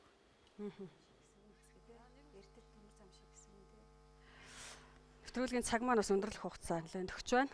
За дараагийн асуултыг ерөнхий сайдад тавья. Эрдэнэт төмөр зам шиг томоохон хамтарсыг үйлдвэр байрах, ашиглах, гуравдагч хөршийн асуудалд та ямар байр сууринаас ханддаг вэ? Тэгээ энэ дээр ярихад бас Эрдэнэт үйлдвэр ашиггүй ажиллаа дээр гэсэн мэдээлэл бас зарим хэл мэдээлэлээр яваадсан. Энэ дээр та бас давхар тайлбар хийж өгөө. Эрдэнэт төмөр зам шиг томоохон хамтарсан үйлдвэр барих, ашиглах, гуравдагч хөршийн асуудалд та ямар байр суурь? Ер нь бол ханддаг? энэ Эрдэнэт ч юм уу төмөр зам шиг томоохон бас хамтарсан үйлдвэр бол аль аль талдаа хэрэгтэй. Одоо Монгол Оросын хамтарсан төмөр зам байгаа. Монгол Оросын хамтарсан Эрдэнэт үйлдвэр байгаа. Ашиггүй ажиллаагүй. Ашигтай ажиллаж байгаа. Ашиггүй гэдэг бол жоохон ташаа мэдээлэл байна. Гурав дахь хөрш гэдэг бол дээр нь бас одоо бид нар бүгдээр хятад ард улстай ямар юм ярьж байгаа вэхээр хамтраад манай улсад байгаа нүүрсийг хий болгоод тэгээ хийгээ хятад улс руу гаргая гэдэг. Энэ бол бас их том төсөл болно. Энэ бол Эрдэнэтээс хавьгүй том төсөл байгаа. Тэгэхээр энийг бас бид нар бүгдээр хятад ард улстай хамтарч хэрэгжүүлэх гэж байгаа. Энэ 8 сараас шавын тавиад ажил нь бол эхлэх учиртай. За 3 дахь хөрш гэдэг бол бид бас хоёр хөршөөсөө гадна бусад улс оронтой бас нэлээд гайгүй харилцаануудтай тухайлбал Япон улстай бид нар бол нэлээд нэгт хамтарч ажиллаж байгаа. Шинжлэлийн засгийн газар бол гарч ирээд хоёр хөрштэйгээ бол харилцаагаа их нэлээд их сайхан хэвийн болгож сайжруулж чадсан. Сая одоо Оросын холбооны улсад хийсэн тэр ажил бол их үр дүнтэй болсон. Одоо бид нар бол Оросын холбооны улстай харилцсан манай хоёр улсын иргэд визгүй зорчих асуудлыг Монгол улс шийдэхэд бэлэн байна гэдгийг илэрхийлсэн байгаа. Тэгээ энэ бол одоо техникийн асуудал үлдсэн. Энийг одоо бид нар яриа шийдье гэсэн. За дээр нь бол ер нь Оросын холбооны улс бол Монгол улстай бүх салбарт хамтарч ажиллая гэсэн. Ингээд саяны альчлалаас хойш бол манай боловсролын сайдыг, за манай зам тээврийн сайдыг, соёлын сайдыг одоо Оросын холбооны улс урьдсан байгаа. Тэгэхээр манай хамтын ажиллагаа бол өшөө идэвхжиж байна. Оросын холбооны улстай, Хятадтай, Японтай. Таны ерөнхий сайд болоод хийсэн анхны альчлал ер нь өмнөд хөрш Япон улс байсан тий. Тэгэхээр одоо сая 3 дахь хөршийн тэр дундаа одоо энэ үйлдвэрлэл хөгжүүлэх нь инновац одоо импортлох асуудал дээр. Япон улстай бол бид нар ямар чиглэлээр их ярьж байгаа вэхээр манад бол ингээд түүхэд мэд байна. Танад бол их сүрхий сайн технологиуд байна. Энэ хоёрыг хамтраад Монголд хамтарсан үйлдвэр байгуулад тэгтээ зах зээл нь танах руу гардаг байвал яадаг юм бэ гэдэг ийм саналыг бол тавиад ажиллаж байгаа. Яг энэ дэлгэцэн дээр ерөнхийдөө та харж байгаа эрх намар нүүрс хөтөлбөр үргэлжлүүлэн хэрэгжих үү хэрвээ ажиллах уу гэнэ хөтөлбөр хэрэгжих үү ажиллах уу? Нүүрс хөтөлбөр үргэлжлүүлнэ. Хангамж болон үйлдвэрлэлийн талаар тодорхой хариулт өгнө гэсэн байна. Эрх намар нүүрс хөтөлбөр үргэлжилнэ. Одоо нэг утааны асуудал хариуцж байгаа учраас утаага нүүрсээч үргэлжлүүлнэ. Тэгтээ утаага багасгах асуудлыг бид нар давхар ярьж байгаа. Энэ 107 сар 8 сард бид нар бол нэлээд их ажилланаа. Нүүрсийг орлох эко түвшний хангамж үйлдвэрлэл. Ер нь бол бид нар утаа баг гаргадаг тэр түвшний үйлдвэрлэлийг нэлээд олон компани хий гэсэн тэрнийг бид нар дэмжиж гэсэн. Тэгэхээр энэ намар бол бид нар 100% хангаж чадахгүй. Гэхдээ нэг хэсгийг нь бол утаагүй юм уу харьцангуй баг утаа гаргадаг түвшээр бол хангана. Тэгэхээр энэ дээр түрүүн хоёул та хоёрын ярилцлагын донд нэлээд дэдвцсэн бас нэг шийдвэрлэх асуудлууд оролцсон. Тэгээд манай одоо нэгэнт одоо бид нар жуулчид татах бас дотоодын нэрх төлөвөө өсгөх жуулчдыг визийн өнгөлөөр татах гэж байгаа бол нөгөө бидний одоо олон улсын тээвэрлэлт агарын тээврийн асуудал нэлээд сайн яригдах хэрэгтэй байх. Наацхан өнөөдөр хүмүүсийн анхаарал төшгтийн үнэтэй онгоцны бодол хизээ бас ер нь яг ашиглалтанд орохоор энэ нь одоо онгоцны бодол хизээ дуусах вэ гэдэг асуулт бас байгаад. Хөшгийн хөндийн онгоцны бодол 17 онд ашиглалтанд орно. Ажил нь маш их сайн эрчимтэй явж байгаа.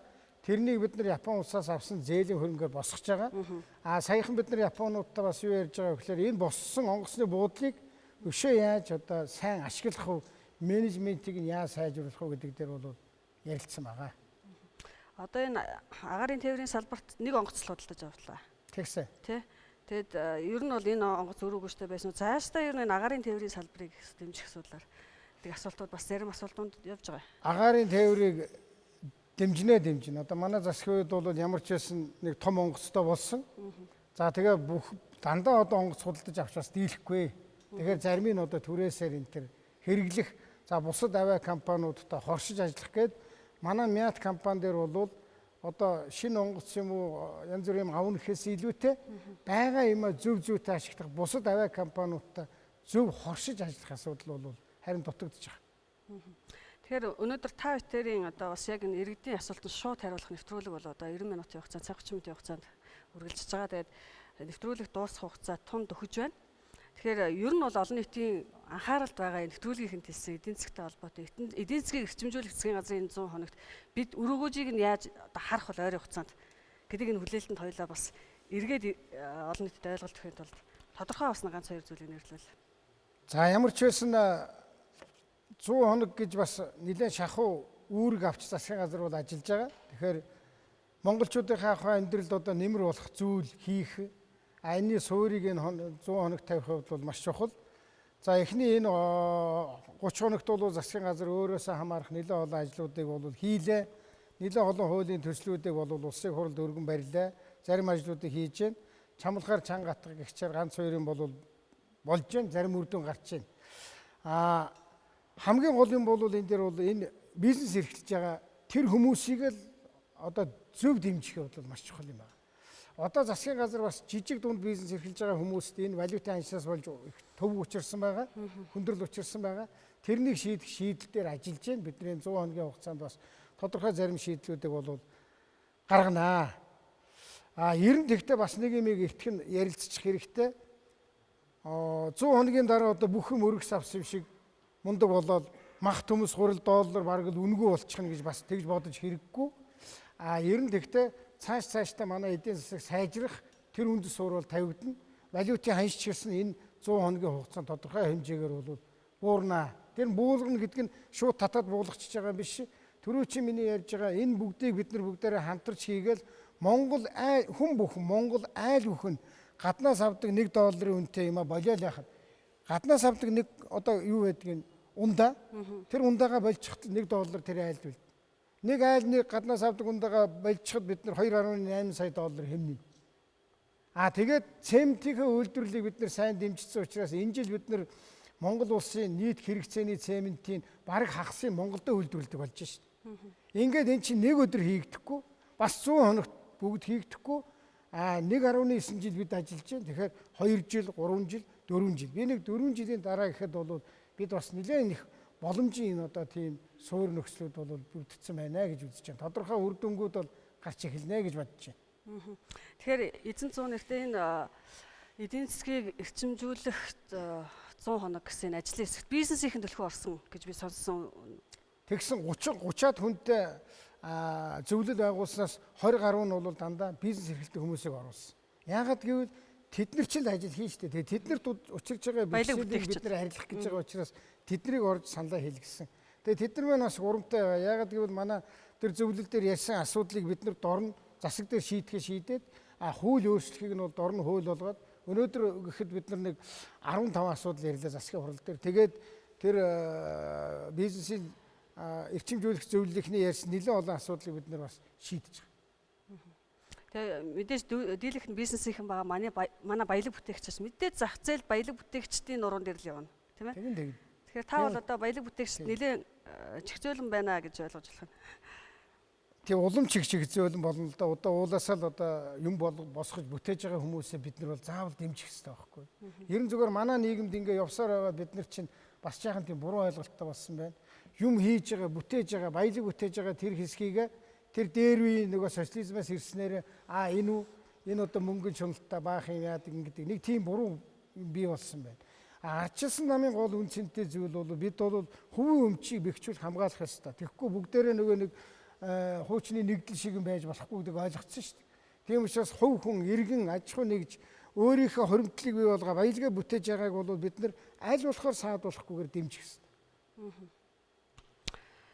Тэгэхээр Монгол Улсын ерөнхий сайд Монголын үндэсний олон нийтийн телевизийн 600 студиас шууд одоо иргэдийн тавьсан асуултанд одоо шууд хариулт өгж байна. Тэгэхээр өнгөрсөн 3 хоногийн хугацаанд нийтдээ одоо 11 төв дээр 1800 асуулт ирснийг одоо бид нар 6 бүлэглэж хувааж за иргэдээс ирсэн асуултын хувьд бол ерөнхийдөө ерхий сайдыг тавьж дууслаа. Тэгээд яг одоо бас 11 төв дээр ажиллаж байгаа сурвалжлах баг дээр шинэ одоо бас саяны ярьсан сэдвээс өөр олон нийтийн ус хүлээж байгаа асуулт байна уу? Энэ дээр 11 энэ бондын мөнгө ард түмний нуруунд дээр ачаа болж хуваараа бизнес эрхлэгчдэд тохирох юм биш үстэй. Харин тэгэхээр би түрүү хэлсэн шүү дээ. Нөгөө нэг задаргаан дээр. Тэгэд би түрүү задаргаан дээр хэлсэн тэр зам харгуугаа тавьж байгаа юмыг бол төсвөөсөө төлөхөөс өөр аргагүй. Байхгүй. Тэр бондоосоо одоо ингээд цементийн үйлдвэр төгссөн мөнгийг бол цементийн үйлдвэр түрүү чи нөгөө хүлэмжийн хүнд өгчлээ шүү 940 сая төгрөг. Тэр хүн чинь бол 5 жилийн хугацаанд нөгөө өргөс тэмхэд хариад ургуулад худалдаад мөнгө олсоор байгаа буцаага төлчихин. Тэгэхээр энэ бол тийм том ачаа болохгүй маа. Би түрүү хэлсэн шүү дээ. Ийм хэмжээний мөнгөтэй айлын төлөх мөнгө нь бол нэг энэ хагас хэрэгтэл байх. Тухайн үед бол эдийн засаг нэлээд бас сайжирч эдийн засаг нэлээд тэлсэн байх учраас төсөвт болоод эдийн засагт бол дарамт болохгүй гэдэг. Яах гэж бондын мөнгийг өнөөдөр авч юм хийгээд байгаа. Би жишээлх юм бол 92 онд ганцхан 8-нд явахдаа $3,000 хүнээс зээлж аваад явж ирсэн. Би яах гэж тэгж явсан юм. Өрөнд орох гэж яваагүй байхгүй юу? $3,000 аваад би тэр үедээ бол нэг $5,000 болгочих гэсэн. Тэр үедээ бол $6,000 болгож ирсэн. Тэг тийм ихтгэл үнэмшилтэйгээр бид энийг хийж байгаа. Дараагийн асуулт ирсэн байна ерөөсөө. Хөдөлмөрийн хуулинд өөрчлөлт оруулахгүй бол хүндрэлтэй байна. Хөдөлмөрийн гэрээ хийгээд ажил хийлгэж хахад цалингаа аваад зүхтах цалин хөлсийг маш их голох асуудал гарч байна. За одоо энэ бол бидний одоо байнга л ярьдаг асуудал. Бид нар жаахан тийм ажилч хөдөлмөрчл болох шаардлагатай юм байна. Тэгэхдээ манай засгийн газрын явуулж байгаа бодлого бол тийм нэг бэлэн халамжийн одоо амаа ангаалгаж байгаа бэлэн идчдэг уучдаг юмнаас зайлсхийдсэн шүү дээ. Энэ бол зарим хүмүүс бас таалагдахгүй байгаа бас хэцүү бодлого. Тэгэхдээ бид нар бол юм хийж байгаа хүнэл дэмжинэ. Та зүгээр байж байхаар гэрээсээ гараа хөдөлмөрийн товчон дээр очиж тэгээд тэнд ажил хийж байвал бид дэмжиж байгаа шүү дээ. За зүгээр сууж байгаад одоо юм нэхэхэд бол дэмжих боломж одоохондоо байхгүй. Тэгэхээр саяны яг асуултан дээр бол за мэдээж одоо халамжийн бодлогоос бол бид татгалзаж чинь зүгээр байж байгаа хүнд бол хавтгаж мөнгө тараахгүй. Өнөөдөр хөдөлмөр эхэлж байгаа хүмүүсийн хөдөлмөрийн үнэлэмж хэрэг бодиттой байна. Одоо үнийн өсөлт байна. 30-40% өнөөдрийн цалин эдэгдээд байна гэдэг бас шүүмжил гараад байдаг. Энд дээр та ямар тайлбар? Тэгэхээр энэ хоёр талтай юм байхгүй. Өнөөдөр яг одоо Монголд бол бас ингээд чанартай ажил мэрэгжил эзэмшээд тэрнийг сайн хийж байгаа хүмүүст бол бас боломжийн хэмжээний цалин авах нөхцөл бүрдсэн. Ирнэ. Мэдээж хэрэг саяны нөхөр шиг ажлаа хийхгүй зүхтаачдаг хүнд бол цалин байхгүй шүү дээ. Тийм учраас энэ бас илүү хөв хүнээс хамаарсан асуудал байгаамаа. Бид нар яагаад бүтээн байгуулалтын корпорацийн барилгын тэр том компаниудын нэгдлийг дэмжсэн. Тэд нар Монгол хүнээ авч ажилуулнаа. Бид нар тэр хүнийг ажилуулна, мэрэгжлийн сайжруулна, нийгмийн даатгалын шимтгэл төлнө гэсэн. Бид нар тийм компаниудад дэмжиж байгаа. Тэнд ажиллаж чаддаг хүмүүсийг бид дэмжиж байгаа. Дараагийн асуулт ерөнхийдөө таныг маш их дэмжиж байна. Тэгээ гэмтэргийн тухай хуулийг хурдан баталж өгөөч гэдэг. Олон нийтийн үед өнөөдөр бас яг гэмтэргийн гаралт төсөл нэлээд нэмэгдсэн гэсэн айлтас болгоомжлол байгаад байгаа. Энэ дээр хууль сахиулах тал дээрээс асууж. Тэмүүжин сайд маань бас энэ салбарт нэлээд их хүчин зүтгэл гаргаж олон төрлийн шинжилгээ хийж байгаа. Тэгээ мэдээж хэрэг манайд ч одоо яадаг гэхээр ажил хийж байгаа хүний чинь шүүмжил дагжил таараа шүү дээ. Тэгэхээр бидний гэмт хэргийн тухай хууль, зөрчлийн тухай хууль. Хуучин болохоор эрүүгийн хууль гэдэг нэг хуультай байсан. Одоо бол бид нар яаж байгаа вэ гэхээр энэ бол гэмт хэрэг биш зөрчил юм байна. Зөрчлийн тухай хууль, гэмт хэргийн тухай хууль гэж хоёр салгаж байгаа. Тэгэхээр энийг бид нар одоо оруулаад яриад баталнаа. Энэ салбарт бол маш их том шинжилгээ хийгдэж байгаа. Хууль зүйн салбарын шинжилгээ тийм ээ. За дараагийн асуулт. Өөр асуулт байгаа юм уу? За ерөнхийдөө бас 11 төвд ирсэн асуултууд багслагдаад дууссан болтой юм аа. Тэгээд та бүхэн ярилцах хугацаач бас өндөрлөх гэж байна. Тэгэхээр яг үнэхээр өнөөдөр шинжлэлийн засгийн газрын хувьд бол эдийн засгийн холбоотой, нийгэмтэй холбоотой олон шийдлээ хүлээсэн асуулт. За мэдээж энэ эрхэм минутын хугацаанд бүгднгийн одоо энэ асуултыг тавьж танаас та хариулт авах тийм цаг хугацааны хувьд бол нэлээд боломжгүй байхаа. Гэхдээ тодорхой бас хүрээлэлт бас та бүхэн асуулт хариултанд тодорхой хэмжээний хариултыг өгч чадсан болов уу гэж бол найдаж байна. Тэгэхээр нэвтрүүлгийн бас цөөхөн хоромд таныг бас үзэгчтэй хандаж хэлэх. За шинжлэлийн засгийн газар маань нэг жил 9 сарын хугацаанд ажиллаж байна. Одоо ингээд 8 сард яг одоо бүтэн 2 жил болно. За энэ хугацаанд одоо шинжлэлийн засгийн газрыг дэмжиж биднэрт бас гаргаж байгаа алдаа дутагдлыг өдөр тутам 11 төгрөг хэлж за бас бидний анзаараагүй байгаа маш олон асуудлуудыг биднэрт хүргэж за ингэж одоо ажиллаж байгаад нь бол иргэддээ би одоо ерөнхий сайдын хувьд маш их баярлж байна. За мэдээж биднэрт бол дутуу хийж байгаа. Бас зарим одоо энэ валютын ханшаас болоод одоо хүндрэл бэрхшээл учирч байгаа олон асуудлууд бий. Намайг гэр хорооллоор явж үзээрэй гэдэг шиг би тэр бүхнийг сэтгэл зүрхэндээ маш их хүндээр авч байгаа. Тэгэхээр энэ асуудлуудыг бид одоо шийднэ. Энийний тулд ажилланаа. Ер нь бол бүтээн байгуулалт ойрын одоо 20-30 жилдээ Монголд байгаагүй хэмжээнд хүртэл хийгднэ. За энэ завсар бас зарим бэрхшээл сорилтууд бол бидний тулгарч байгаа. Энийг монголчууд хамтраад нэгдсэн одоо тийм байдлаар энэ хүндрэл бэрхшээл бол зөвхөн Алтан уян ерөнхий сайдын хүндрэл бэрхшээл биш, эсвэл шинжлэлийн засгийн газрын бэрхшээл биш, эсвэл ардчилсан намын бэрхшээл биш. Энэ бол бид нийт монголчуудын одоо бэрхшээл юм аа. Энэ дээр гар гараасаа бариад хэд $3 хэрэгцээг багасгаад өөрснөө юмаа хийгээд энэ Монголдо бүтээцгээе гэсэн энэ ажлыг одоо бид хийж чадах юм бол Монгол улс одоо улам бүрцэслэн хөгжихэд ойрхон байгаамаа. Төр зуурын хүндрэл бэрхшээл байна. Энийг одоо хамтдаа бие биенээ дэмжиж даван туулъя. Энийний тулд ч одоо засгийн газар эзэн зуу гэдэг энэ эдийн засгийг эрчимжүүлэх ажлыг бол хийж байгаа. Олон дутагдал байгаа байхаа тэрнийг манай 11 төврөө манай иргэд мөн урдынхаа адилаар нэлээд сайн хэлж шүүмжлээрээ бид алдаа дутагдлыг засаж залруулж ажиллахын тулд чармаалт гарганаа. За баярлалаа. Монгол Улсын хөгжил өөдрөг гэрэл гэгээтэй байх болтугай. Ингээд бидний урилгыг хүлээж авч цаг 30 минутын хугацаанд олон нийтээс ирүүлсэн санал асуултанд шууд одоо хариулт өгсөн танд баярлалаа ерөнхий сайд. Тэгэхээр Монгол Улсын ерөнхий сайд Алтан хуйг иргэдээс ирүүлсэн асуултанд хариулт өгөх шууд нэвтрүүлэг Монголын үндэсний олон нийтийн телевизийн 609 студ за шинжлэлийн засгийн газрын 11 төвөөс үзэгч та бүхэнд шууд хүрлээ. Анхаарлаа хандуулж бидэнтэй хамт байсан үзэгч та бүхэнд баярлалаа. Баяртай.